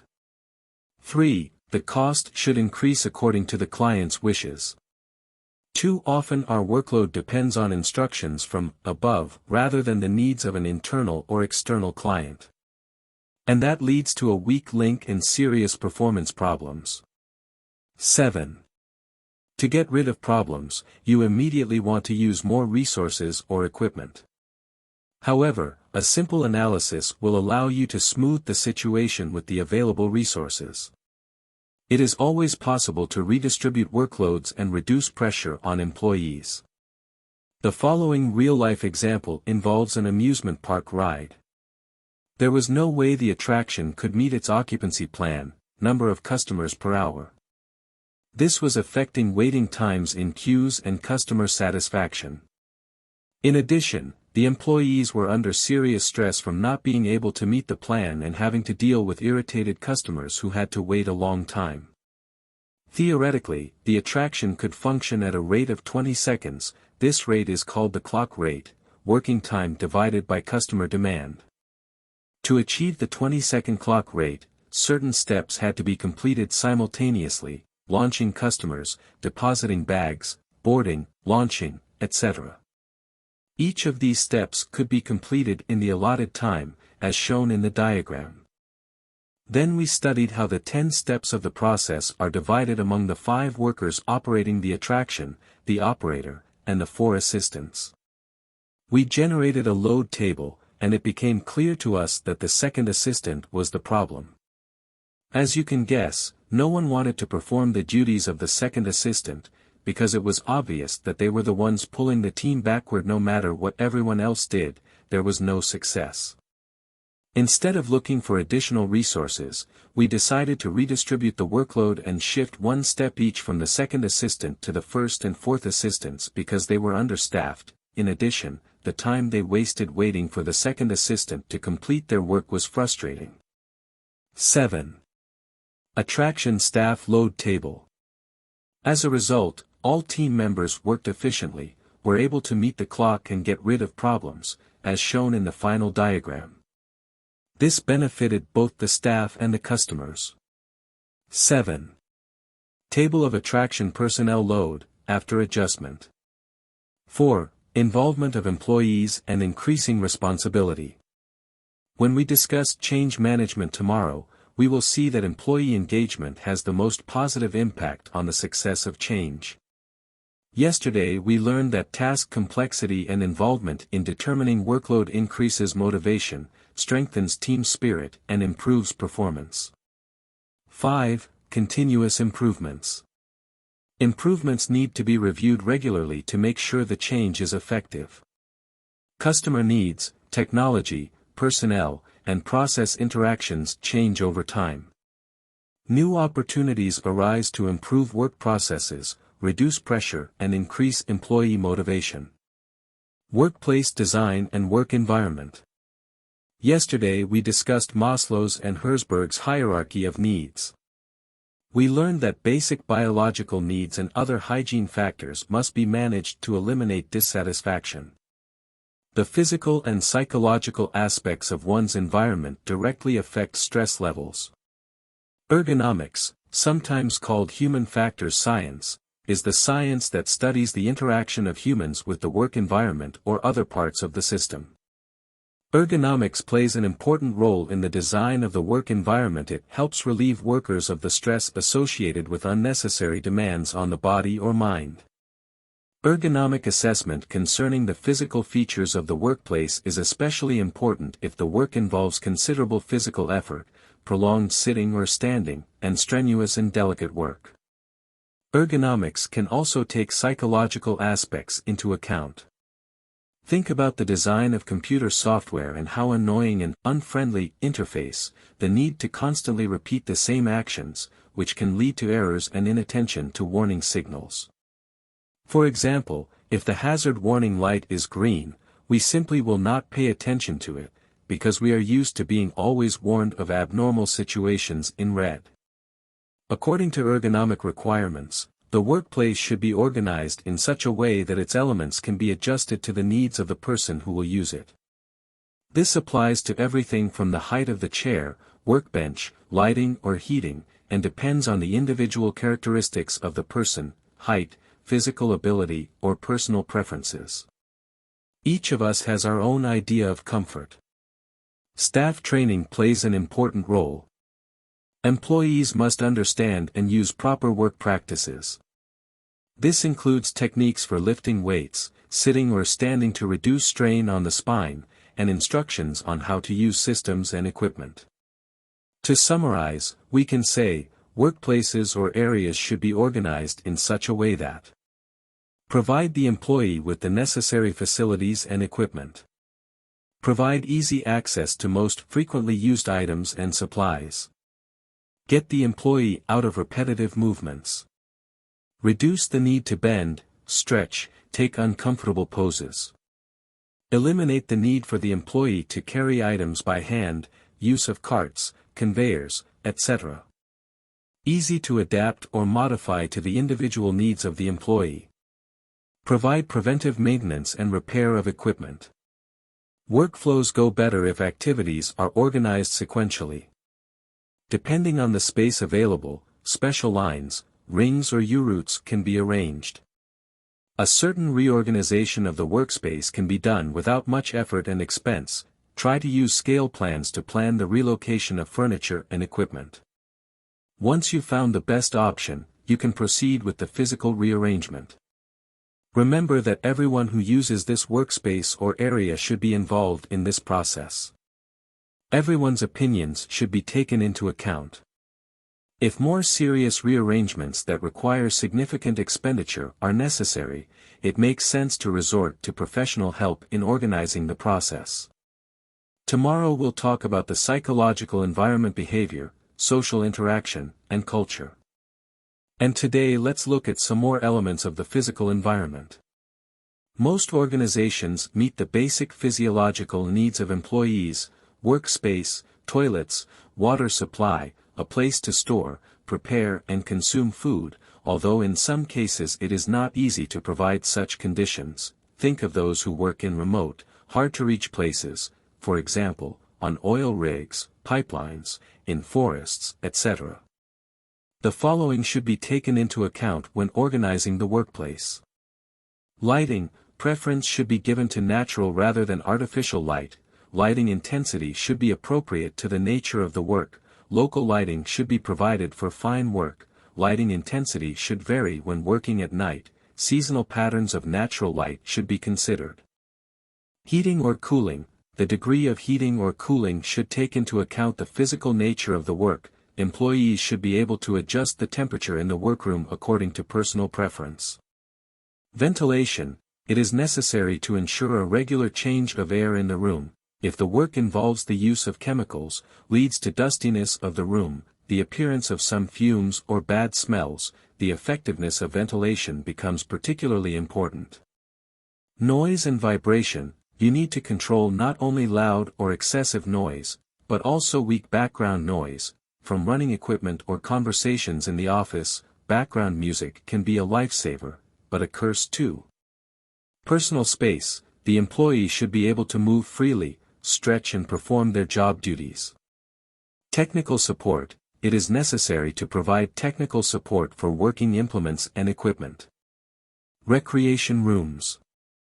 Some progressive companies go to extremes in taking care of their employees. The work areas in such companies are more like a house than an office. Rest rooms allow employees to disconnect from their regular work, play video games, and relax when the workload gets too heavy. In some places, you can even take a nap. Studies show that this approach improves productivity, especially in the afternoon. 7. Cozy work environments, example, meeting rooms that are more like break rooms, allow employees to relax, which is especially important for people in creative professions, where innovation and problem-solving have to be done day in and day out.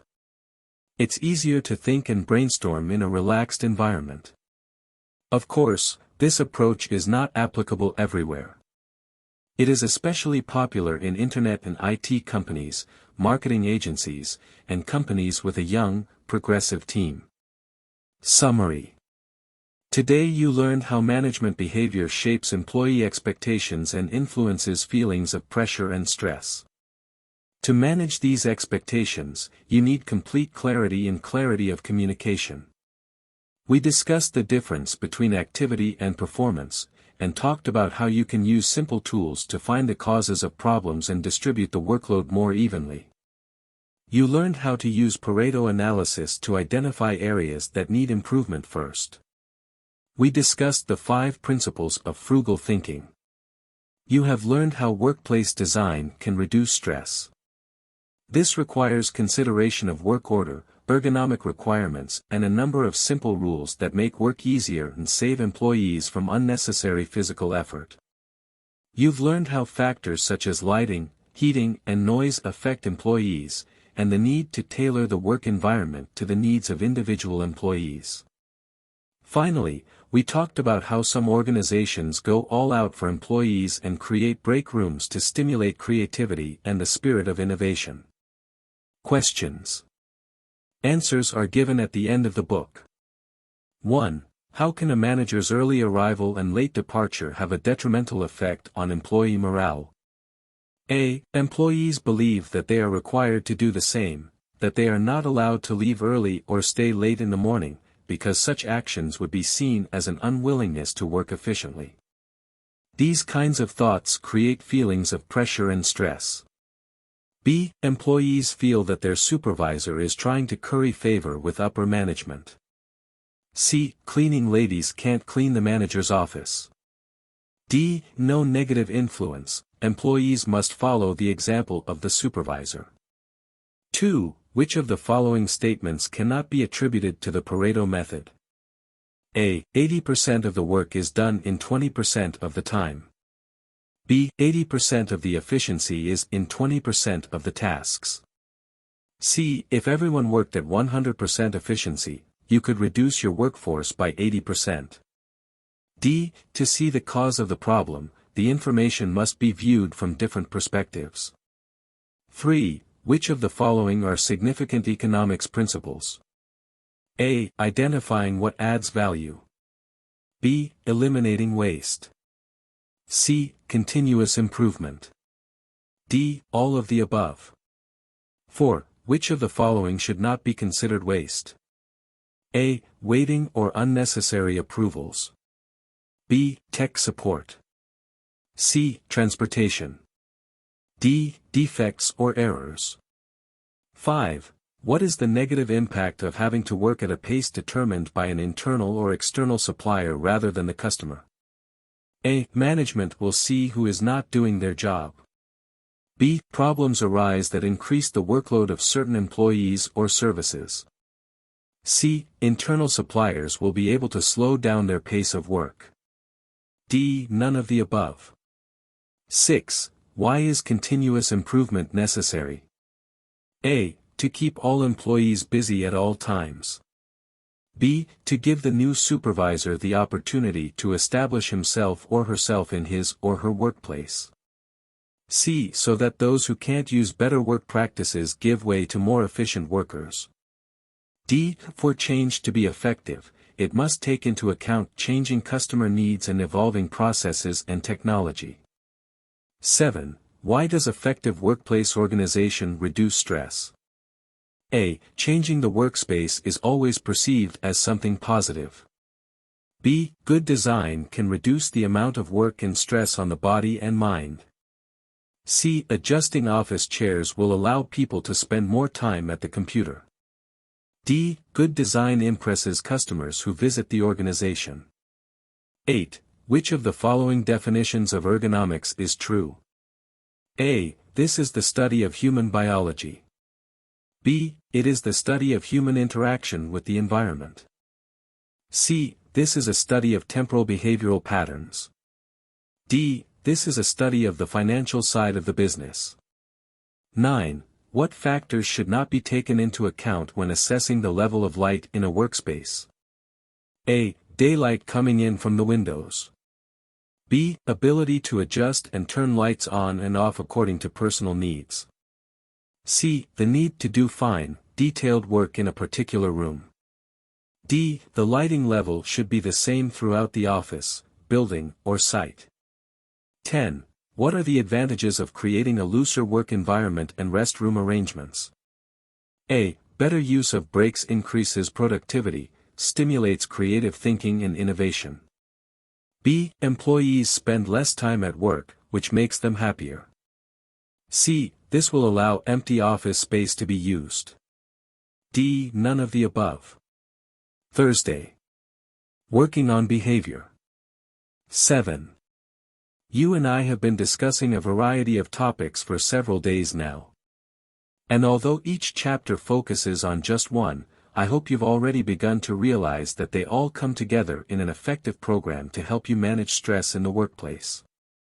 Today we will talk about the critical role that behavior plays in supporting the procedural and physical elements of stress management.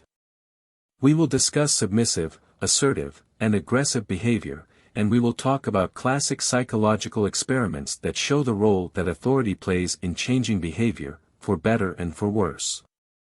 We'll discuss how management sets and manages behavioral expectations like any production process.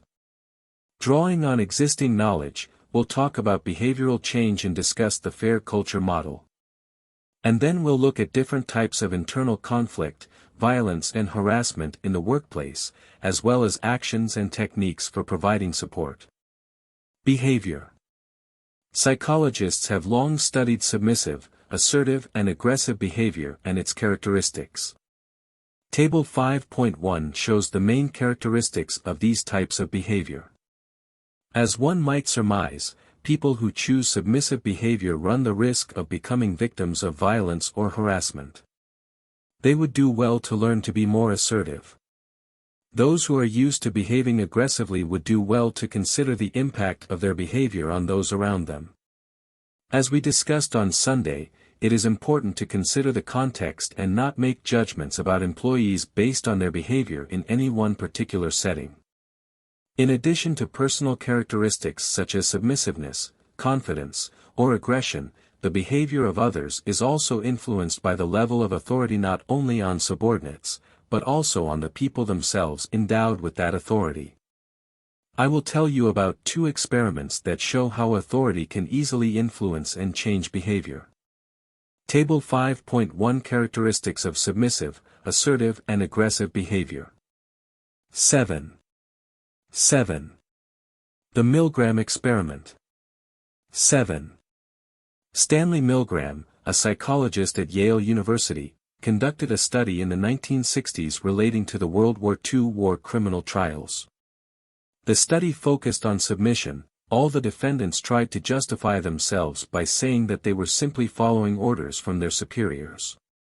Milgram wanted to understand how far one could go in following orders if they involved inflicting pain and suffering on others. 2 volunteers took part in the experiment. They were told that they were participating in a study. One played the role of a student, the other played the role of a teacher. The role of the experimenter was played by an actor in a white coat. He clearly had authority for the participants in the experiment. The pupil, sitting behind a screen, was strapped to a chair with electrodes.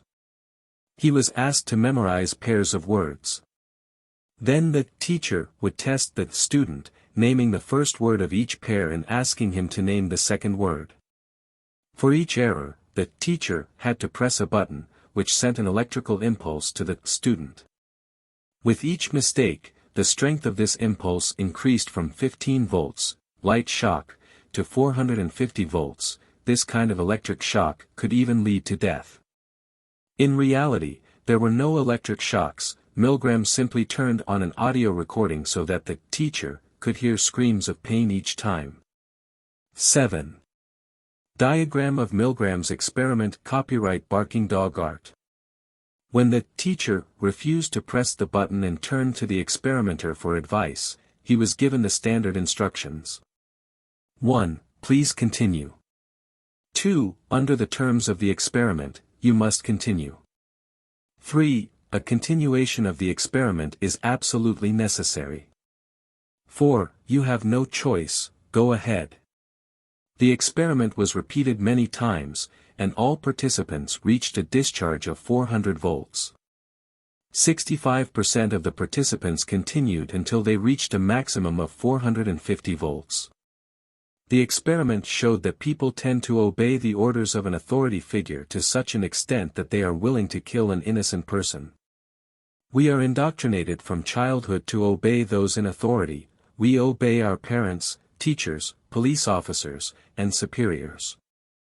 Milgram's experiment has been repeated in different countries, and although the number of teachers willing to reach the maximum force of the electric shock has varied, the overall results have remained the same.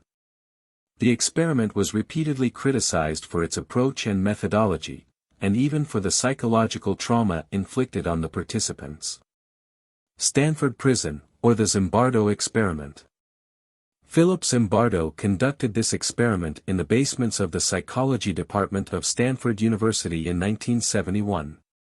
He created a kind of prison to study the psychological effects of imprisonment on prisoners and guards.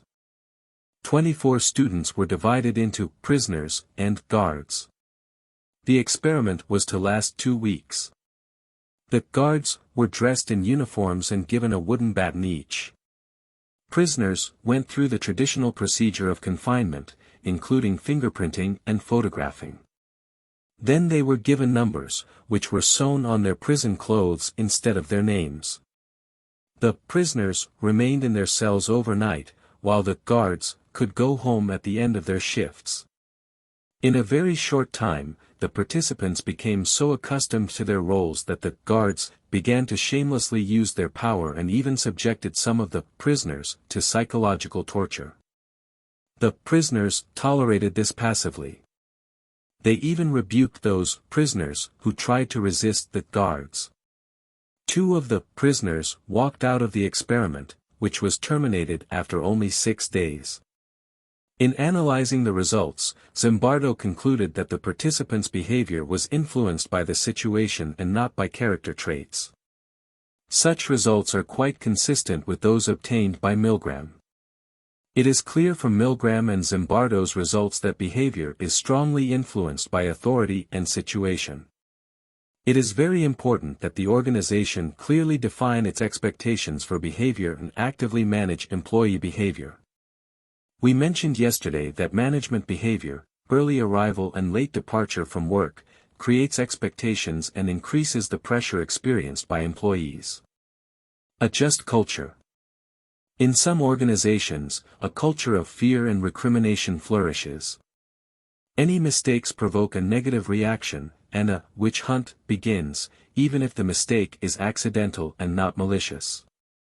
People become afraid to speak out, and they stop work in order not to be seen to have made a mistake. Such behavior leads to lying, to hiding the truth, and to a general decrease in productivity. Over time, the seriousness of the problems inevitably escalates. The situation deteriorates so much that it becomes impossible to tolerate the situation. The culture of fear and blame has led to many of the worst disasters in the business world, even though the consequences could have been prevented if someone had spoken up about the problems in time. A fair culture recognizes the natural human right to make mistakes. We all make mistakes and make mistakes. In a fair culture there is mutual trust between the company and employees. When problems arise, everyone focuses not on accusations and punishments, but on the lessons that can be learned from a particular situation so that it does not happen again. Don't think that there is no place for accusations in a just culture. They just don't go beyond what is reasonable. When harm is done knowingly and with malice, adequate punishment is inevitable. 7. A fair culture requires real company maturity. Only when management takes the concept seriously can it ensure a positive response to admitting mistakes and rewarding honesty. In a fair culture, there is an atmosphere in the office in which employees can openly stand up for the victim of conflict and she herself can ask for help. Resolution of conflicts and harassment situations. Conflicts in a company can arise for a variety of reasons: disagreements about tasks, changes, simple misunderstandings, deliberate malevolence, etc. To resolve conflict and stop unacceptable behavior, companies must be clear about their expectations. Only then will employees know exactly what is acceptable and what is not. By clearly defining the boundaries of acceptable and unacceptable behavior, as well as the consequences for violating those boundaries, company leaders must communicate their point of view to employees. Managers should set a personal example of positive behavior and encourage similar behavior in subordinates. This will create a fair atmosphere and avoid conflict. Physical violence, sexual harassment, verbal abuse or derogatory comments related to gender, age, race, religion, sexuality or disability are clear examples of unacceptable behavior. However, sometimes harassment takes a more subtle form. For example, withholding information important to one's job, discriminating in job assignments, and denying remuneration and recognition can also be considered a form of harassment. Some types of work, emergency services, security services, complaint handling services, involve unavoidable conflicts and even harassment by customers and the public. Companies must consider the needs of customers and create adequate standards of behavior. Management must make it clear that certain behavior is absolutely unacceptable. Once expectations are set, it is important to create an atmosphere in which unacceptable behavior is identified and dealt with. Penalties should be chosen according to the seriousness of the behavior.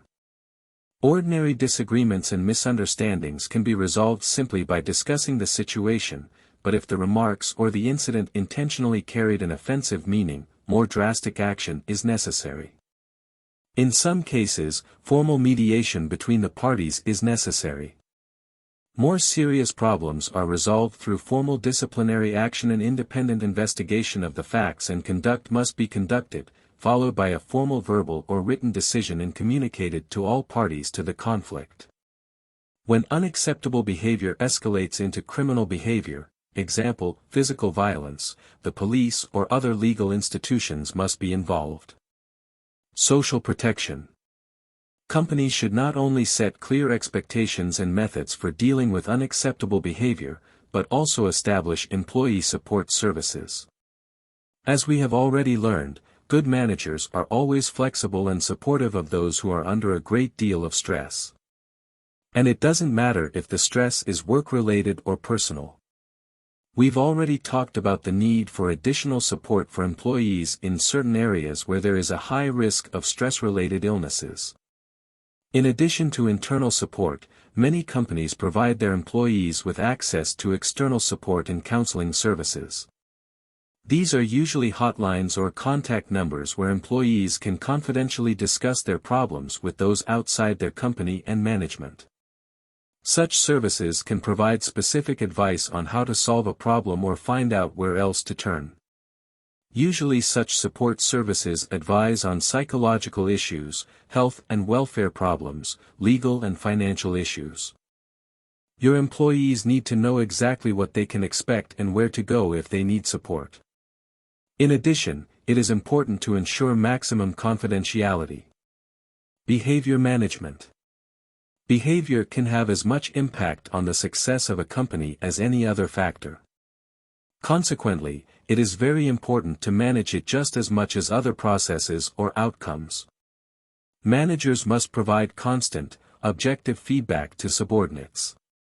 People need to know how their performance and behavior is evaluated. Managers should not be afraid of disciplinary action, including penalties related to unacceptable behavior. Even if a person has excelled at his job, example, a sales manager who gets twice as many orders as his colleague, that does not give him the right to behave in an unacceptable manner. If his behavior is inconsistent with company standards, his termination is not only the right thing to do, but also unavoidable. Without him, his colleagues will breathe easier, and they will quickly be able to fill the void. Very often it turns out that the manager who allowed himself unacceptable behavior, appropriated the merits of others, and the damage of his departure is not as great as it might seem. In 2 organizations where I have worked, a performance matrix was used, a very effective means of distributing salaries and bonuses efficiently.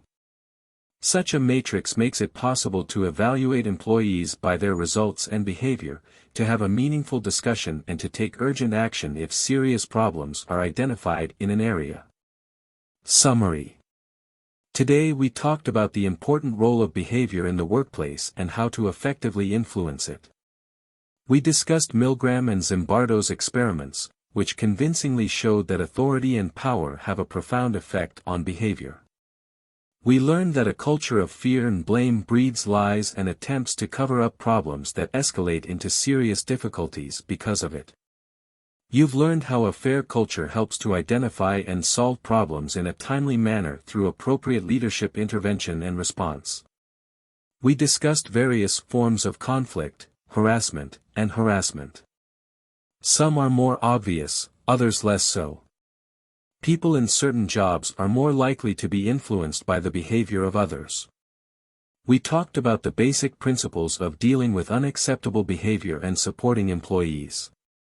You should have understood the crucial role of management in setting standards of behavior. Finally, we discussed the fact that behavioral expectations apply to everyone without exception. Behavior should be evaluated in the same way as real, tangible performance.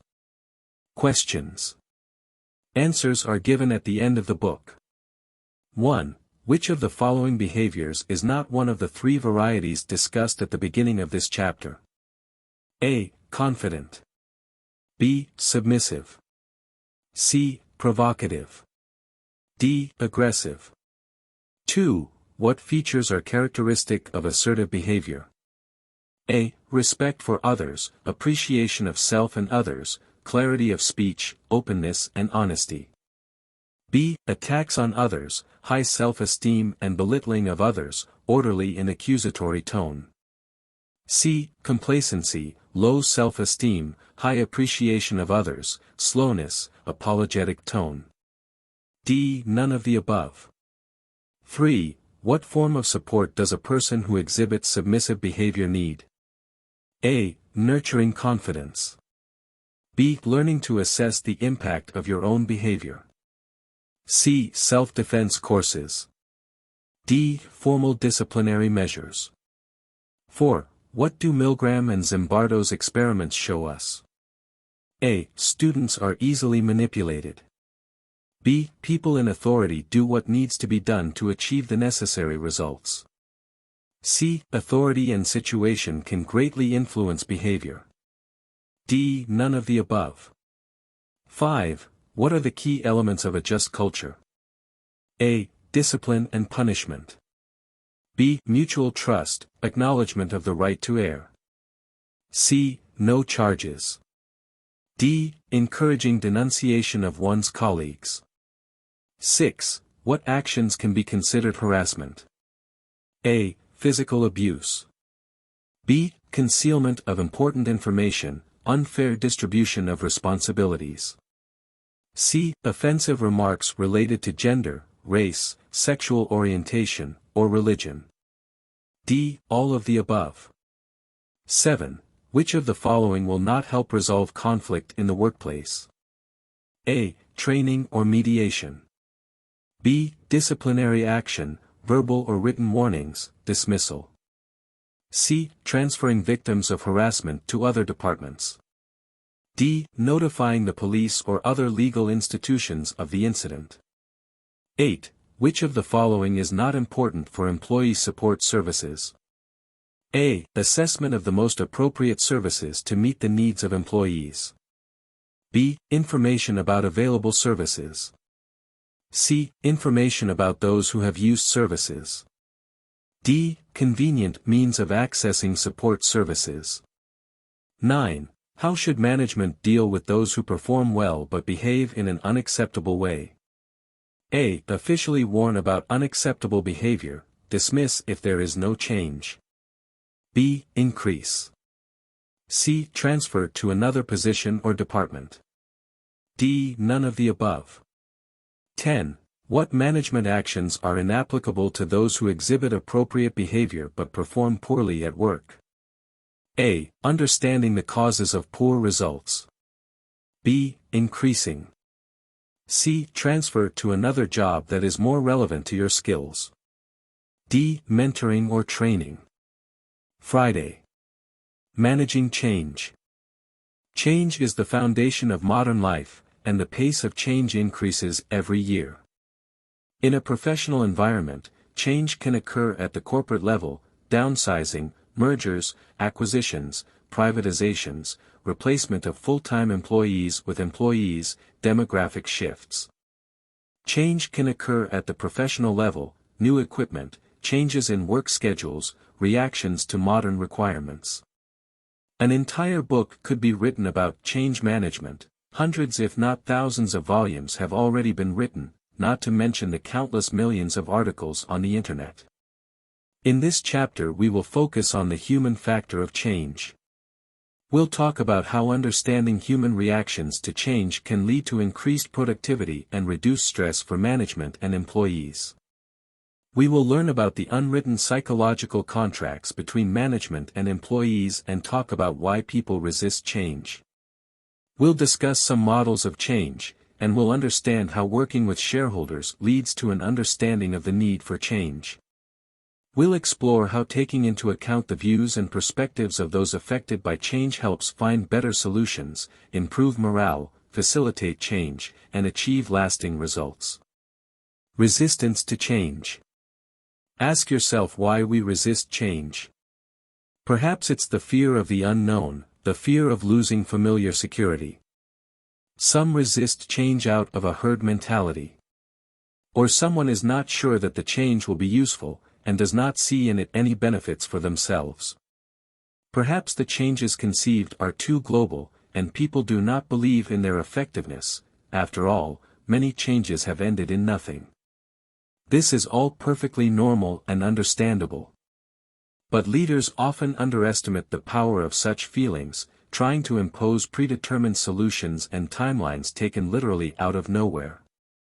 When it comes to change, most leaders spend 10% of their efforts selling the problem and 90% selling the solution. However, if the problem is unclear, don't expect the solution to be clear. 7. Psychological contract. A psychological contract is an informal, unwritten agreement between an organization or employer and employees. Such a contract includes certain commitments based on experience and future expectations. The concept of the psychological contract is especially important in moments of organizational change, particularly when transitioning from the public to the private sector. The psychological contract helps us understand workers' reactions and plan our actions. The futurist writer Jamie Cassio began to develop scenarios for the future in the 1990s. He believes that business trends will change in accordance with market conditions, the demands of globalization and competition. He believes that change will cause a shift in the psychological contract that binds workers to the organization. Table 6.1 Changes in the psychological contract of employees. 7. Change as transition. To understand how change affects people, let's look at several models. One of them was proposed by Kurt Lewin in 1947. Although the world has changed considerably since then, most other models have been based on this theory. Kurt Lewin identified 3 stages of change. 1. Decluttering, preparing the organization and employees for change, motivation, and decision-making. 2. Change or transition, introduction of a new method, people freed from fixation accept new approaches. 3. Fixation, the establishment of a new stability. In the mid-1990s there was considerable progress in the field of change management. The main reason for this was the dissatisfaction of large corporations, which had never been able to achieve effective change.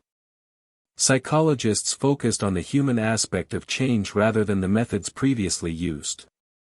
William Bridges developed an alternative 3-step model to describe transition. 7. 3 stages of transition. 1. The first stage is completion, people's willingness to let go of the old. It is very important to get agreement and sell the change, understand its impact and help people come to terms with the loss. 2. The second stage is the neutral zone. At this stage, the new method has not yet been implemented, and some are still working the old way. Reorganization and reinforcement of change is necessary to confirm progress and overcome resistance. 3. Finally, the stage of new beginnings begins, that is, the real beginning of change. To skillfully guide the process requires strength and means. Any successes must be adequately rewarded. Kotter's 8-step model of change. In 1995, Harvard Business School professor John Kotter offered his model for change. Step 1. Creating a sense of urgency. In order for change to be effective, most people must want it. That's why it's so important to create a sense of urgency by discussing the benefits and details of the change to come. People will start talking about the change, and the sense of urgency will grow stronger by the minute.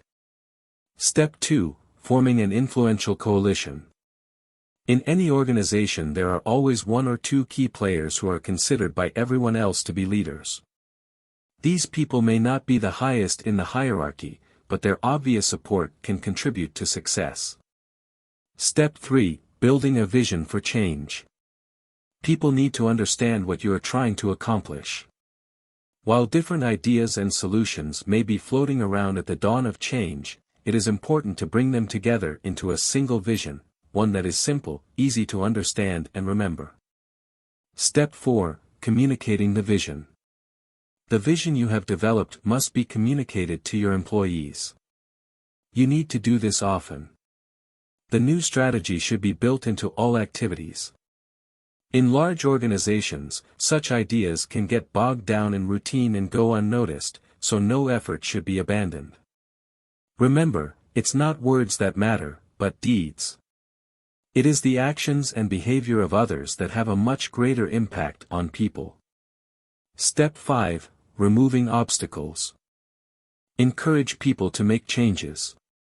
Keep an eye out for emerging obstacles, systemic, process-related, or people-related. Identify and reward those who are making progress, guide those who are not. Help people understand the need for change and the process of making it happen.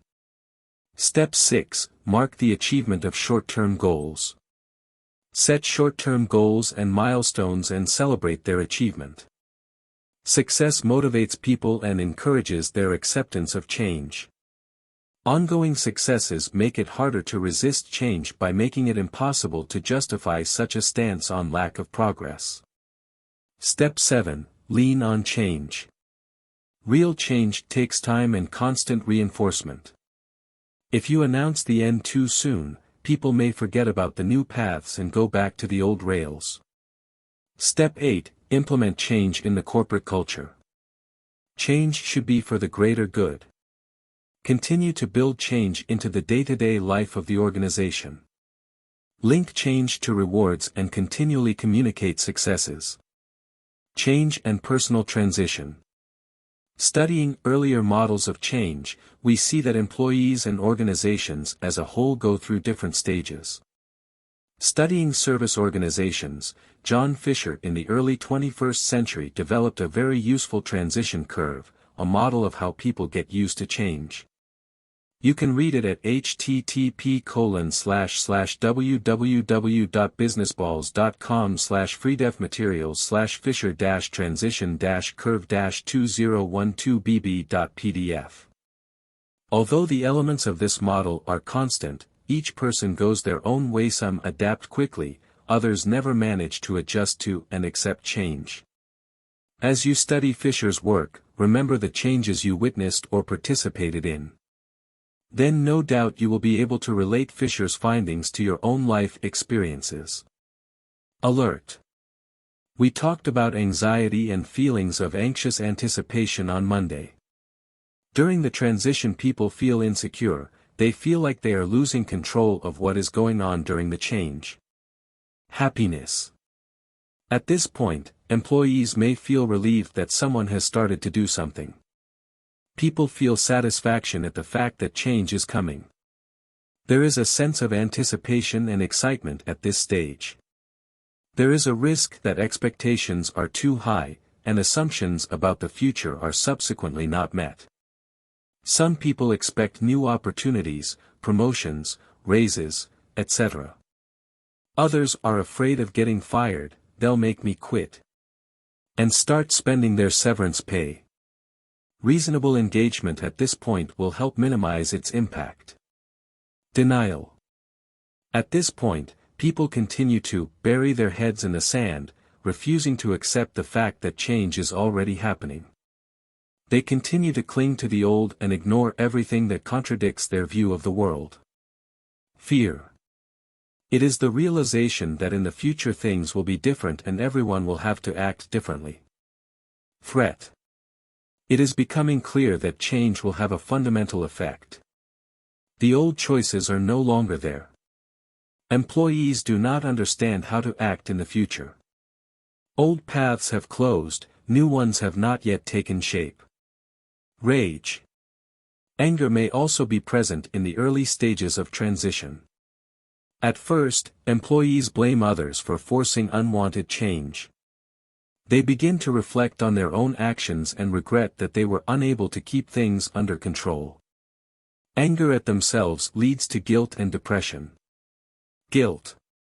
People realize that past behavior was inadequate and could have had negative consequences. Feeling part of the problem generates guilt and sometimes shame. Disillusionment. Disillusionment occurs and employees realize that there is a fundamental difference between the individual and the organization. People become short-circuited, disconnected and sink into dissatisfaction. Recovery is possible, but if the difference is too great, the only solution may be to quit. Depression. Awareness that previous behaviors, actions and beliefs are no longer compatible with the expectations of the organization. Confusion or lack of motivation may occur at this point, as all previous actions are now viewed in a negative light. Hostility. At this stage, some people may continue to try to act as before, even though the old methods have proven futile and everyone around them is acting in a new way. These same people remain convinced that by acting the old way and ignoring everything new, they can succeed. Gradual acceptance. People begin to notice the achievement of short-term goals and the success of change. They begin to see how they can adapt to the new order. People begin to recognize the meaning of change and realize that they are on the right track. There is light at the end of the tunnel. Moving forward. The situation becomes more positive, and people begin to feel more comfortable. Everyone begins to work more efficiently and comes to understand the new environment. Behavior in times of change.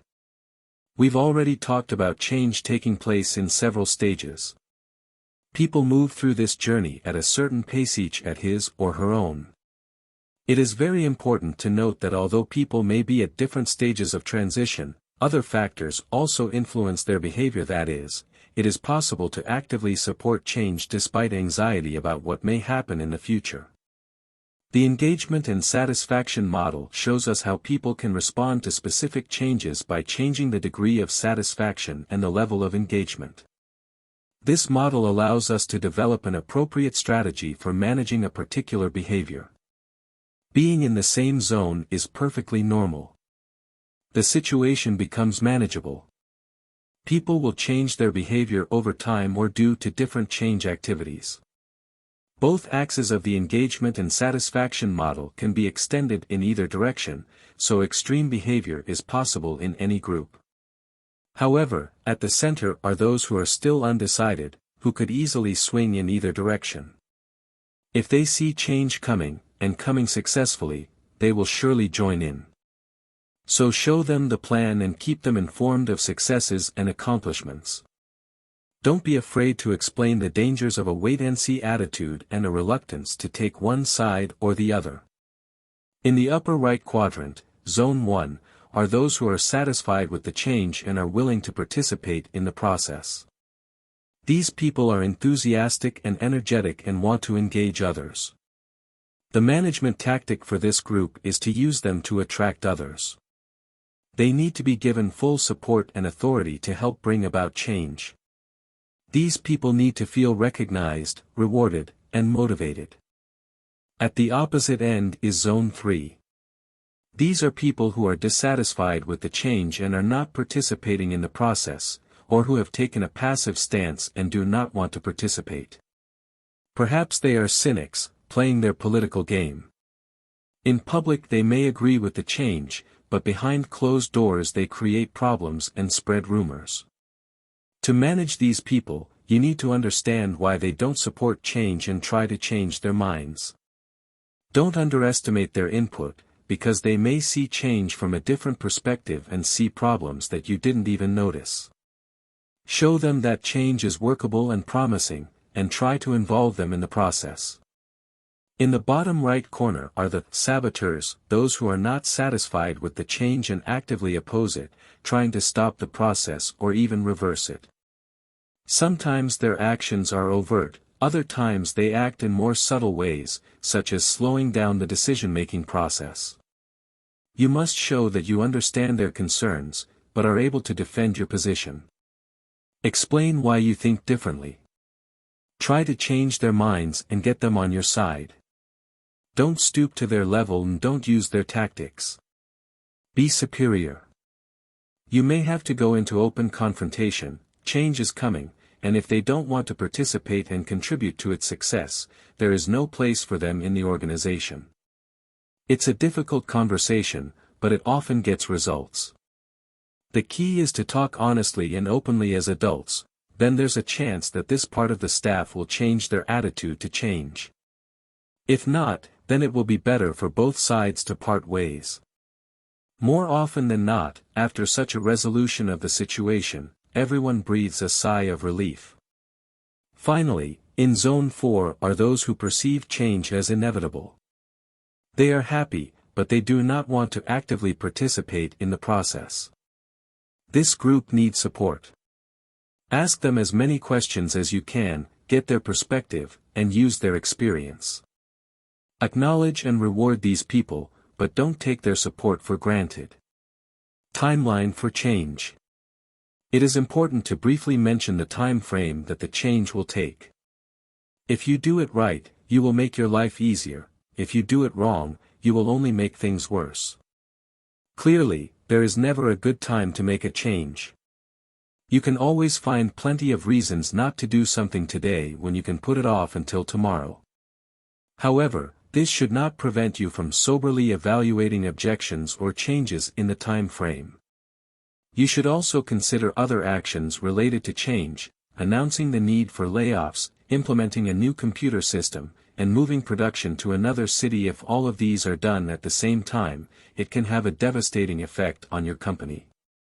It may be possible to implement the computer system and move production at the same time, but layoffs, especially if they are related to the efficiency of working on other projects, are best deferred to a later date.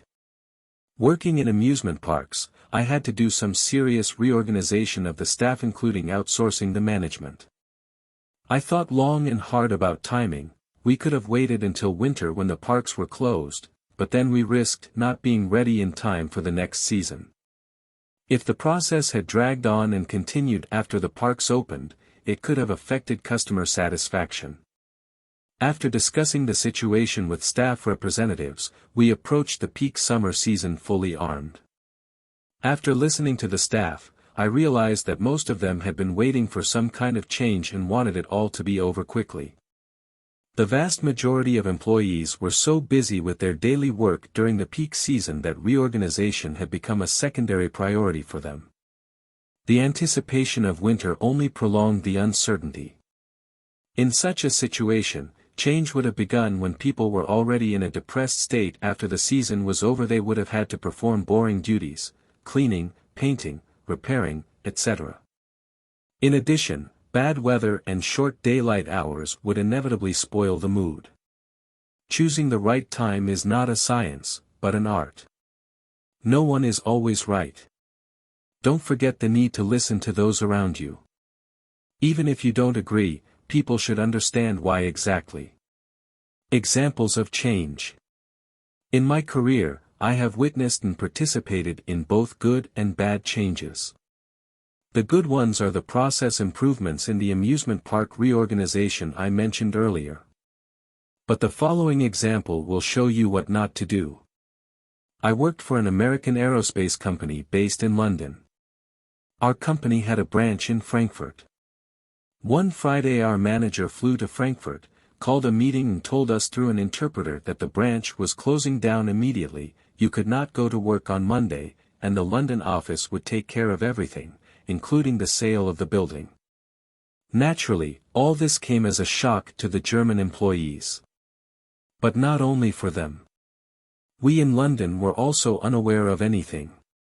The manager returned home and let us deal with the situation on our own. He did not understand that employees have certain legal rights. Nor did he realize the consequences his decision would have on all of us.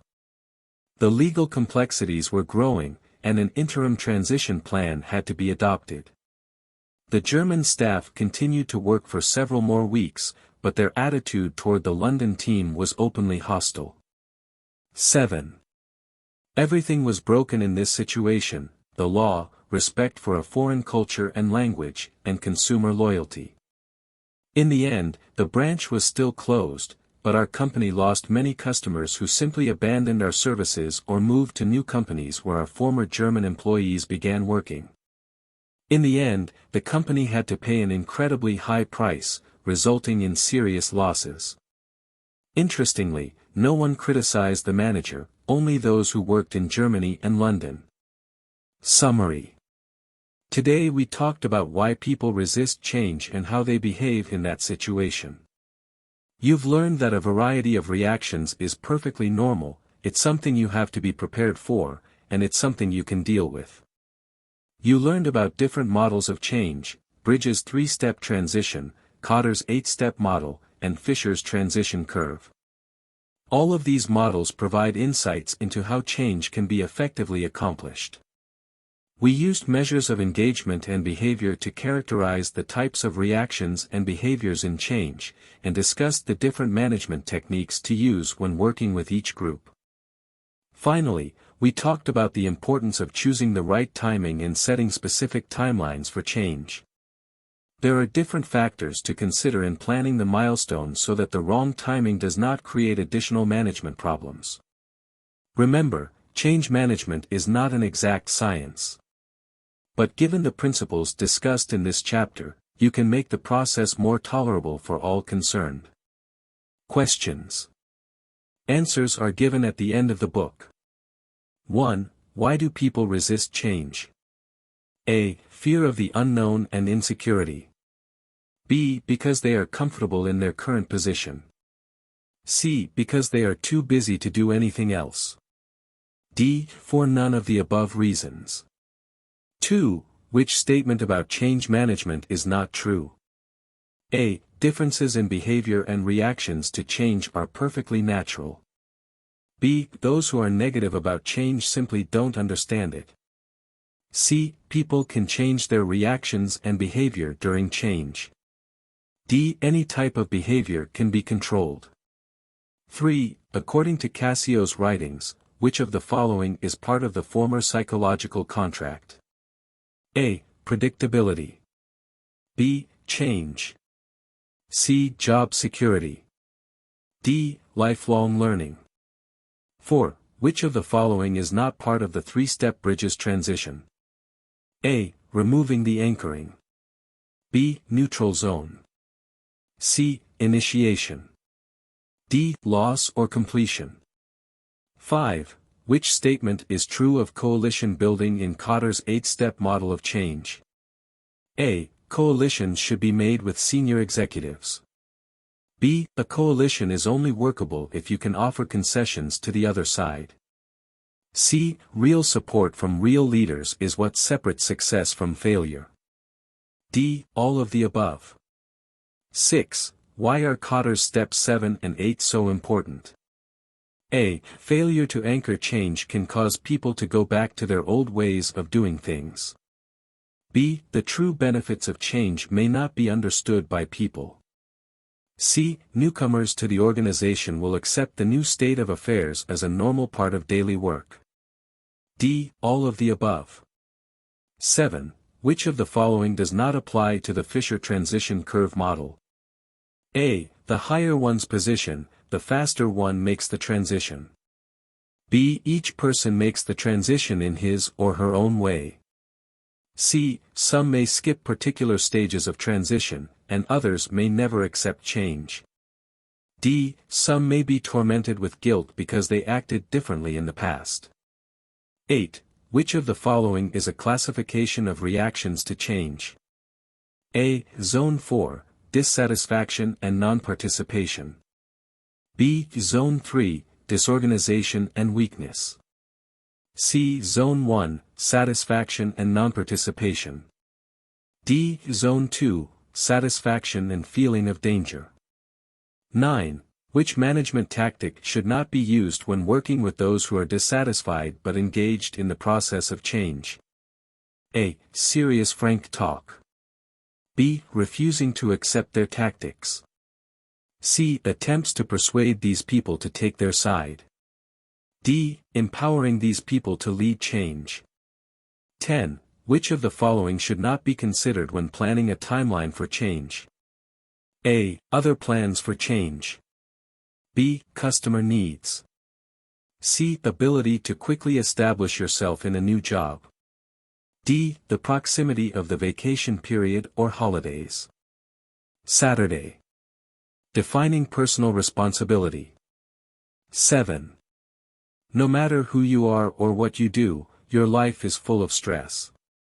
In our book, we talked about what stress is, what its symptoms are, and what an organization can do to reduce stress for its employees.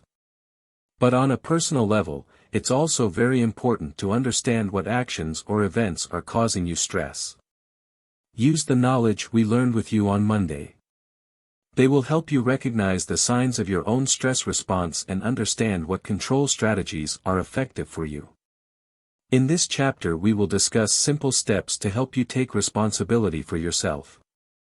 You will learn how to manage your own stress, no matter what type of organization you work for or how that organization feels about stress management.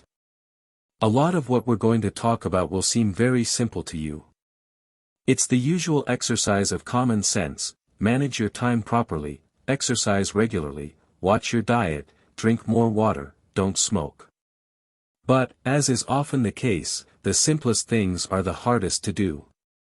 People forget this, get carried away by something more interesting, or simply take too long to realize the need to build these principles into their behavior.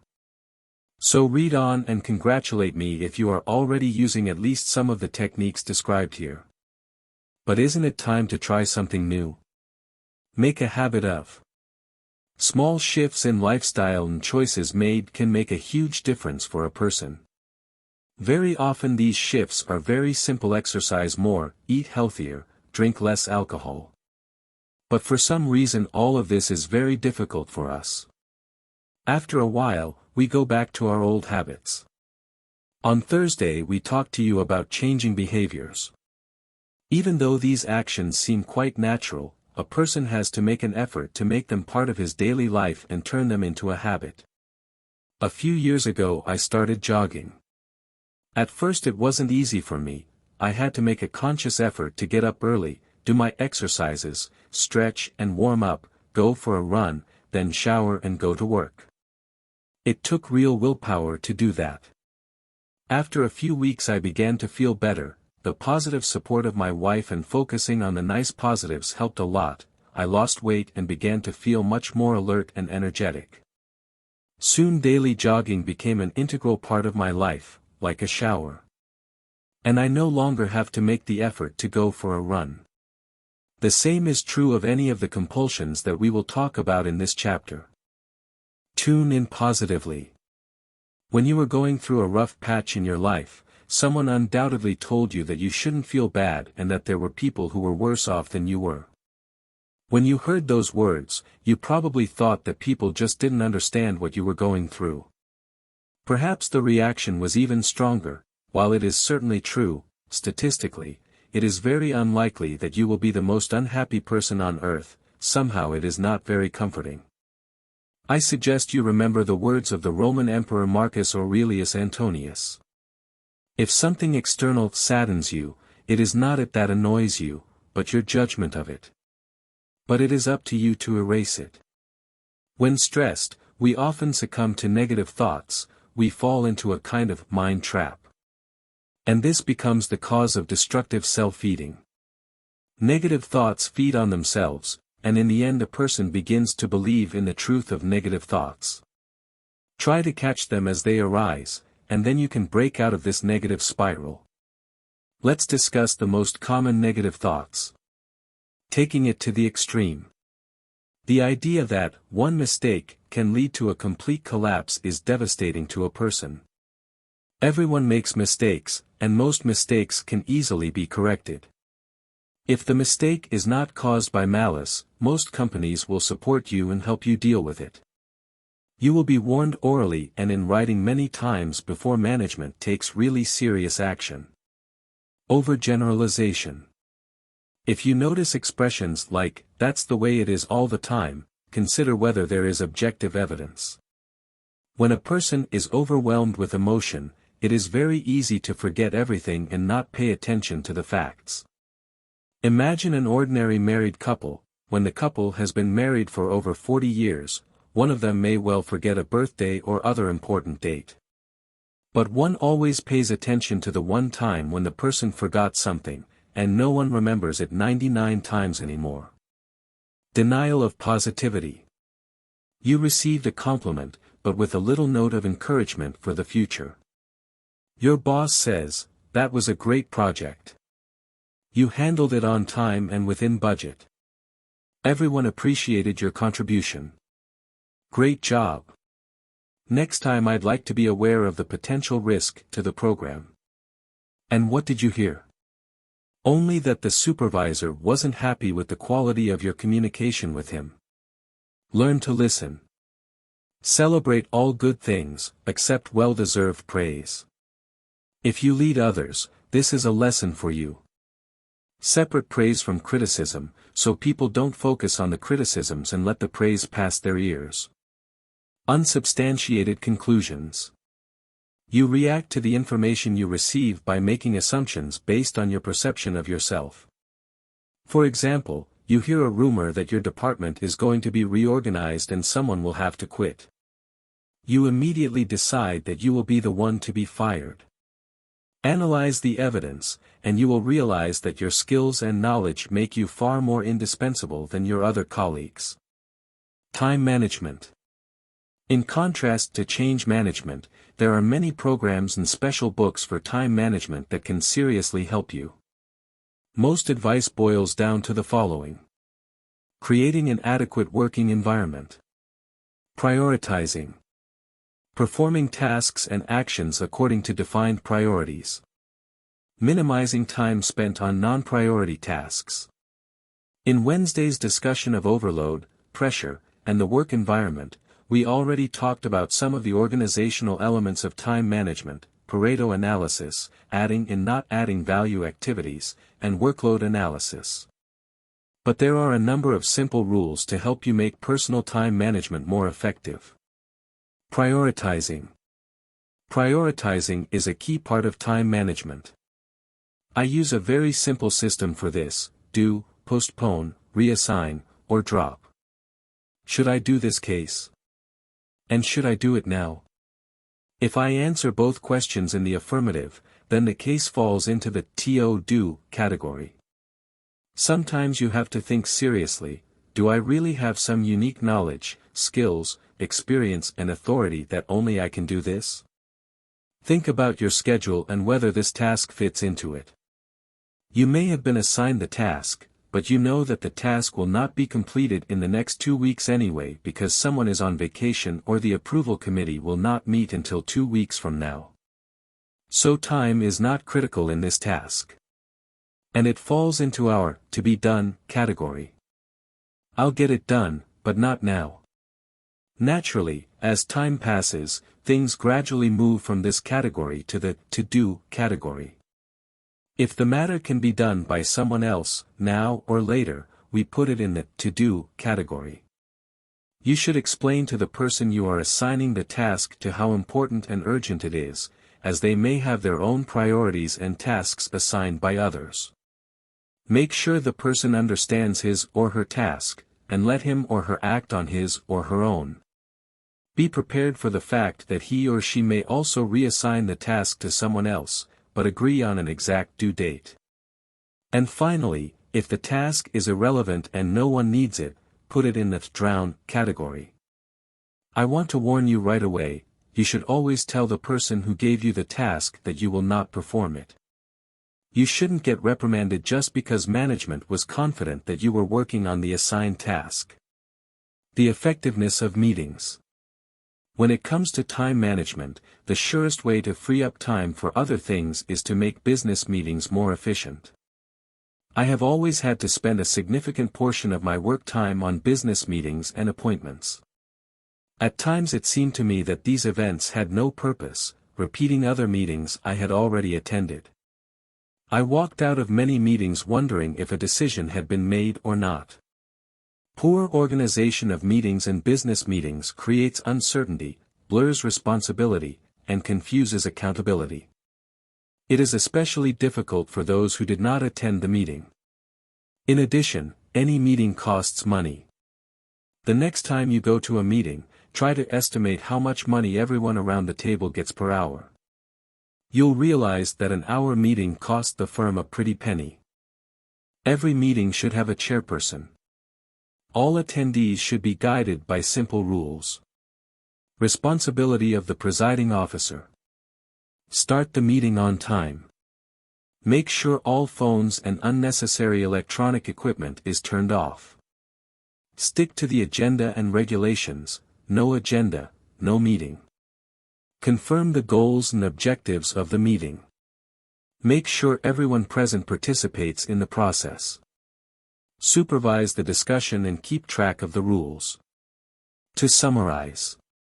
Conclude the discussion by stating what has been accomplished, what is room for improvement, and what should be talked about next time.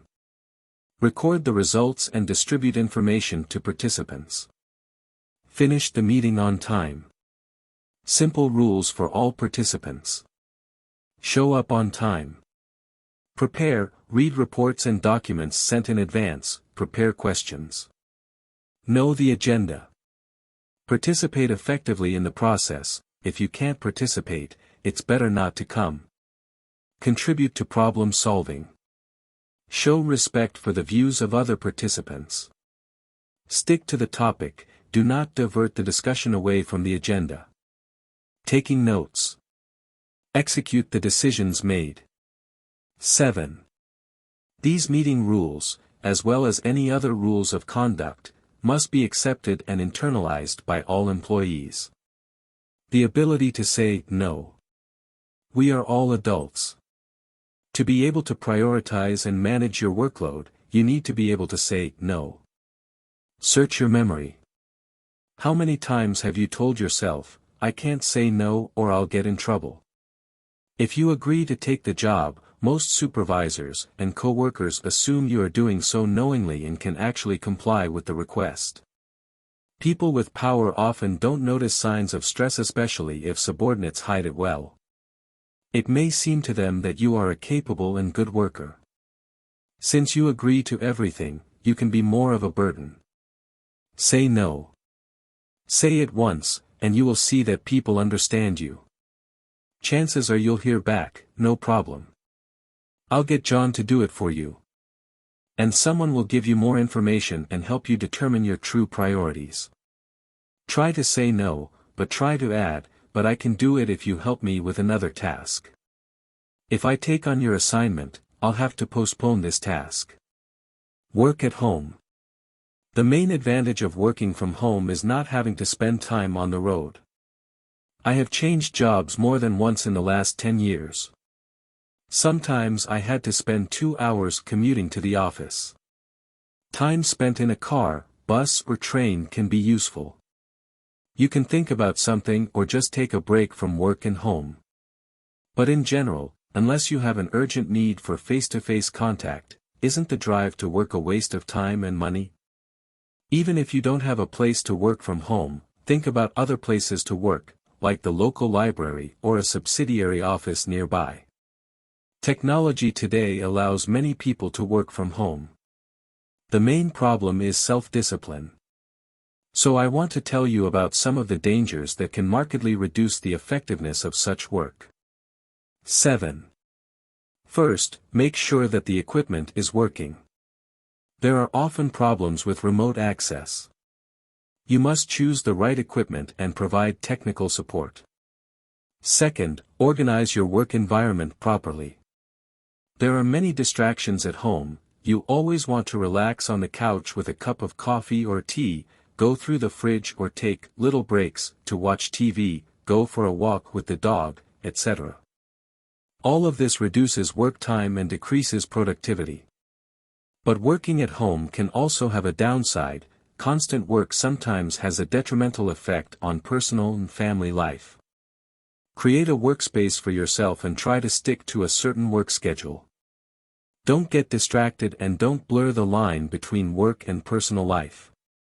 Try to create an artificial road for yourself. You can, for example, take a short walk in the morning and evening to mentally separate your work time in the home office from your family life.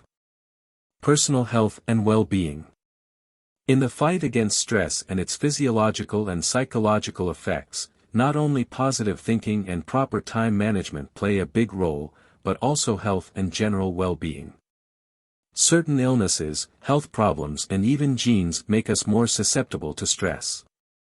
Take care of your body and mind, and then you can successfully beat stress and make your life happy, long and deep. Physical activity. Our lives are becoming more and more sedentary. We spend time in cars, sitting at a desk or in front of a TV or other electronic devices. Studies show that people who exercise live longer and have a much better quality of life than those who lead sedentary lives. Exercise strengthens the heart and lungs, bones and joints, lowers blood pressure and prevents the development of various diseases. Exercise can also include recreation, for example, walking, swimming, dancing, playing games, and bicycling. Paid physical work, household chores and gardening can also be considered exercise. Exercises are divided into aerobic, which increase your heart rate and breathing rate and are of low to moderate intensity for long periods of time, and anaerobic, which help build muscle with high exertion for short periods of time.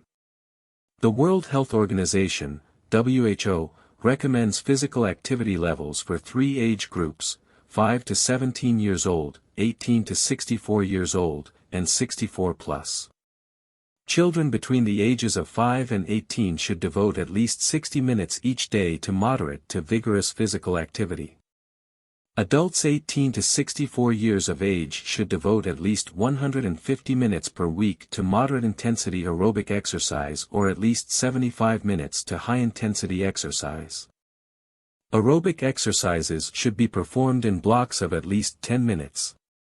To promote health, adults should increase moderate-intensity aerobic exercise to 300 minutes per week. High-intensity exercise can be increased to 150 minutes per week. Muscle strengthening exercises should be performed 2 or more times a week and all major muscle groups should be activated. Older adults should exercise 3 days a week or more frequently to improve their sense of balance and prevent falls. If your health does not allow you to maintain this level of physical activity, you should remain physically active to the best of your ability. When we talk about exercise, we immediately think that we need to go to a gym or buy expensive exercise equipment and see a personal trainer. That's all well and good, but you can start with the simplest, and free, thing. We all complain that we don't have time, but even the smallest changes to our daily routine can have a profound impact. Try taking the stairs and not using the elevator for starters, walking through the neighborhood park or just down the street at lunchtime instead of spending time sitting in the cafeteria or at your own desk, getting off the bus at the previous stop and walking to work. Not only is it good for your health, but it also strengthens your social bonds. Exercise and sports can be done in the company of friends or in a club. This improves your sense of overall well-being and builds an important social network of friends you can always count on for support. Diet. A healthy diet is the use of the right foods in the right amounts. A balanced diet for the average person should consist of 33% fruits and vegetables, 33% carbohydrates from bread, pasta, rice, etc., 15% dairy products, 12% protein, meat and fish, and 7% fats and sugars. Salt intake should be limited, as it is detrimental to blood pressure. If we talk about the amount, we need to consider the energy value of foods, expressed in calories. The recommended calorie level is 2,500 for men and 2,000 for women, although these are averages. People's energy needs depend on age, lifestyle, and size. Large people and those who work physically or athletically require more calories and a specific diet. Alcohol. Alcohol is a drug, and it has a powerful effect on the human body. When consumed heavily over a long period of time, alcohol, like any drug, is addictive. As with all foods that are potentially harmful to health, moderation is the key to alcohol consumption. Certain professions, those that involve serious stress, high expectations, and significant pressure, are considered drinkers. This applies to journalists, lawyers, and bankers. In addition, people are often encouraged to drink by colleagues who offer them a drink after work. Government and medical organizations make their own recommendations about the safe level of alcohol consumption for men and women. These figures vary because the studies are conducted under conditions of uncertainty. Therefore, we cannot say with certainty what amounts of alcohol are unambiguously detrimental to health. Different countries have different blood alcohol limits for drivers, so I recommend checking this information in advance, especially if you intend to travel or work abroad. Recreation. Rest is a very personal matter. Someone prefers to sit in an armchair with a good book, someone wants to bask in a hot bath, and someone wants to lie in the sun on a summer day, undergo a massage or aromatherapy, do meditation and/or breathing exercises. You should always take a break from work. The annual leave of absence is provided for a reason. Even if you don't go anywhere and stay home, a break will give you a chance to relax. During your vacation, don't be tempted to drop by work in the evening or log on to the office network and check your email. If you're not working, don't do it. If you need to keep in contact with the office even while on vacation, set aside a certain hour to do so that the rest of the time you can devote to yourself, family and friends. Summary. Now you know what it takes to deal with stress in your personal life. Recognize the presence and signs of a stress reaction. Understand exactly what is causing you stress. Understand which control strategies are effective for you. Today we talked about how we can become a source of stress for ourselves through negative feelings and mind traps. You learned that by properly prioritizing and dividing things into to do, to put off, to reschedule, and to drop, you can greatly reduce pressure and stress levels. Consider working from home, saving yourself the travel time. You should also try to make business meetings and appointments as efficient as possible. Finally, we discussed the importance of promoting health and well-being, the need for regular exercise, a balanced diet, and reducing alcohol consumption. You must figure out what kind of rest and relaxation is best for you. Questions. Answers are given at the end of the book. 1. Which of the following might be considered a mind trap that causes you to make unrealistic demands on yourself? A. Taking it to the extreme. B. Overgeneralizations. C. Unfounded conclusions. D. All of the above. 2. Which of the statements related to the ability to say no are true? A. My boss will fire me. B. I will never be assigned an interesting job again.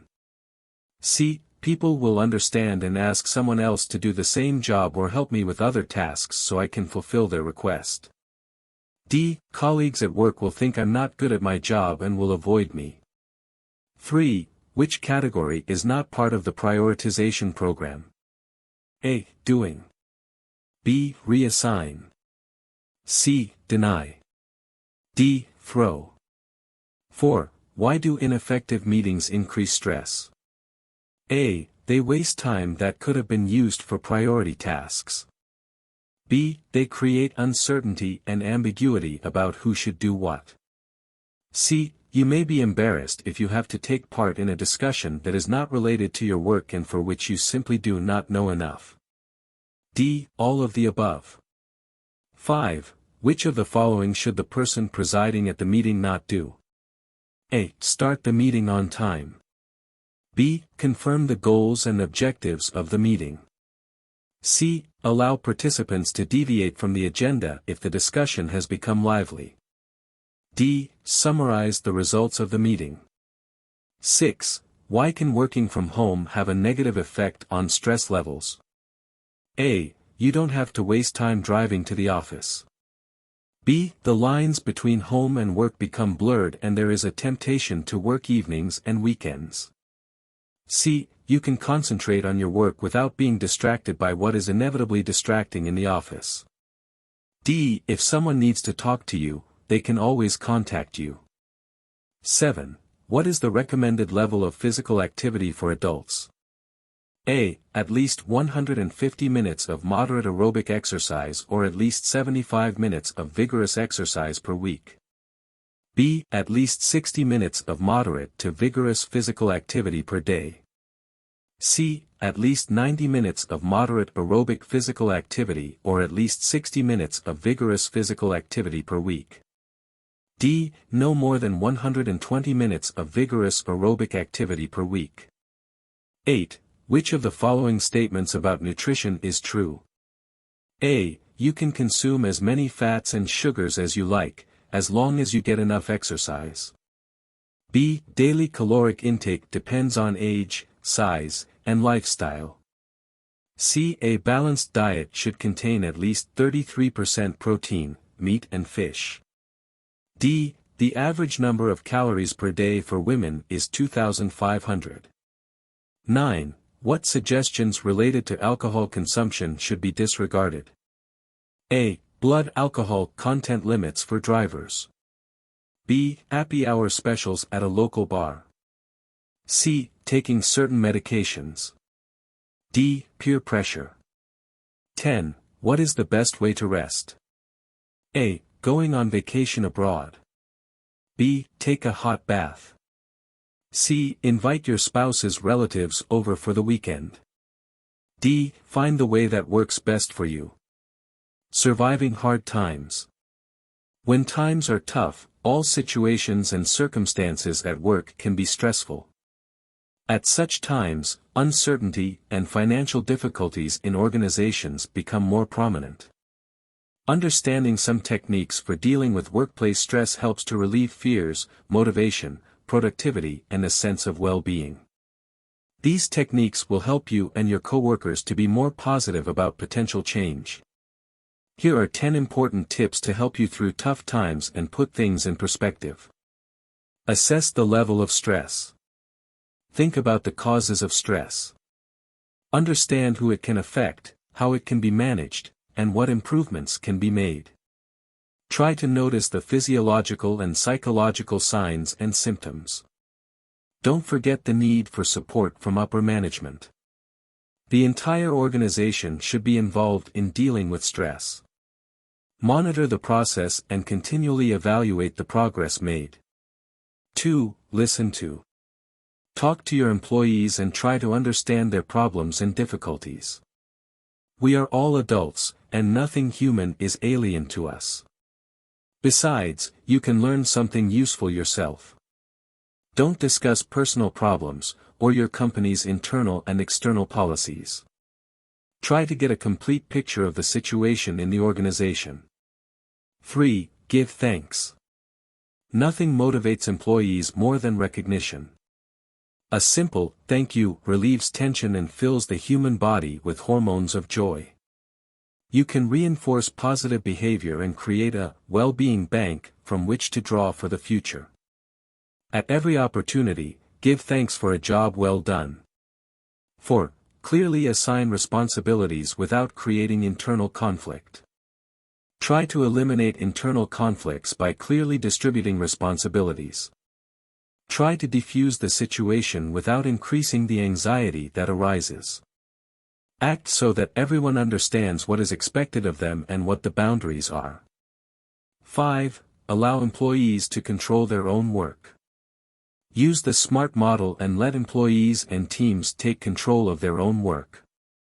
Encourage retraining so that employees can be moved from place to place and assigned different tasks.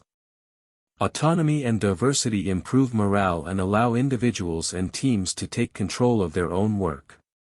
6. Regulate the workload and pressure on employees. Use frugal principles to focus employees on the most productive and beneficial activities for the company.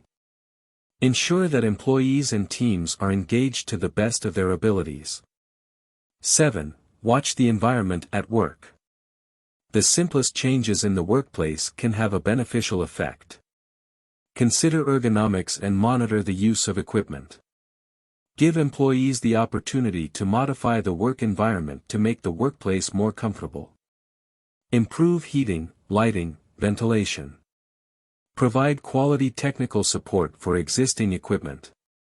8. Manage behavior.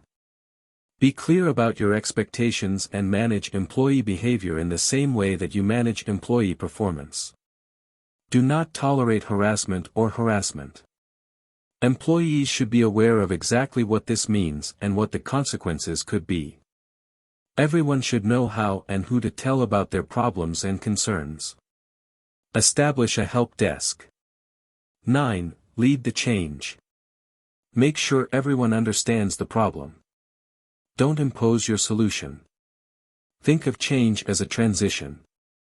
Appreciate those who are willing to take the journey with you. Explain the urgency, build support, find allies. Continuously communicate the progress of change, celebrate successes, reinforce positive behaviors, and make change a part of life. 10. Prioritize yourself and help others do it. Divide things into categories. To do, what you must do and what must be done immediately. Postpone, something you have to do, but not immediately. To reassign, something that someone else can do, you must explain exactly whether it should be done immediately or can be postponed for some time. Quitting is something that you can do nothing at all.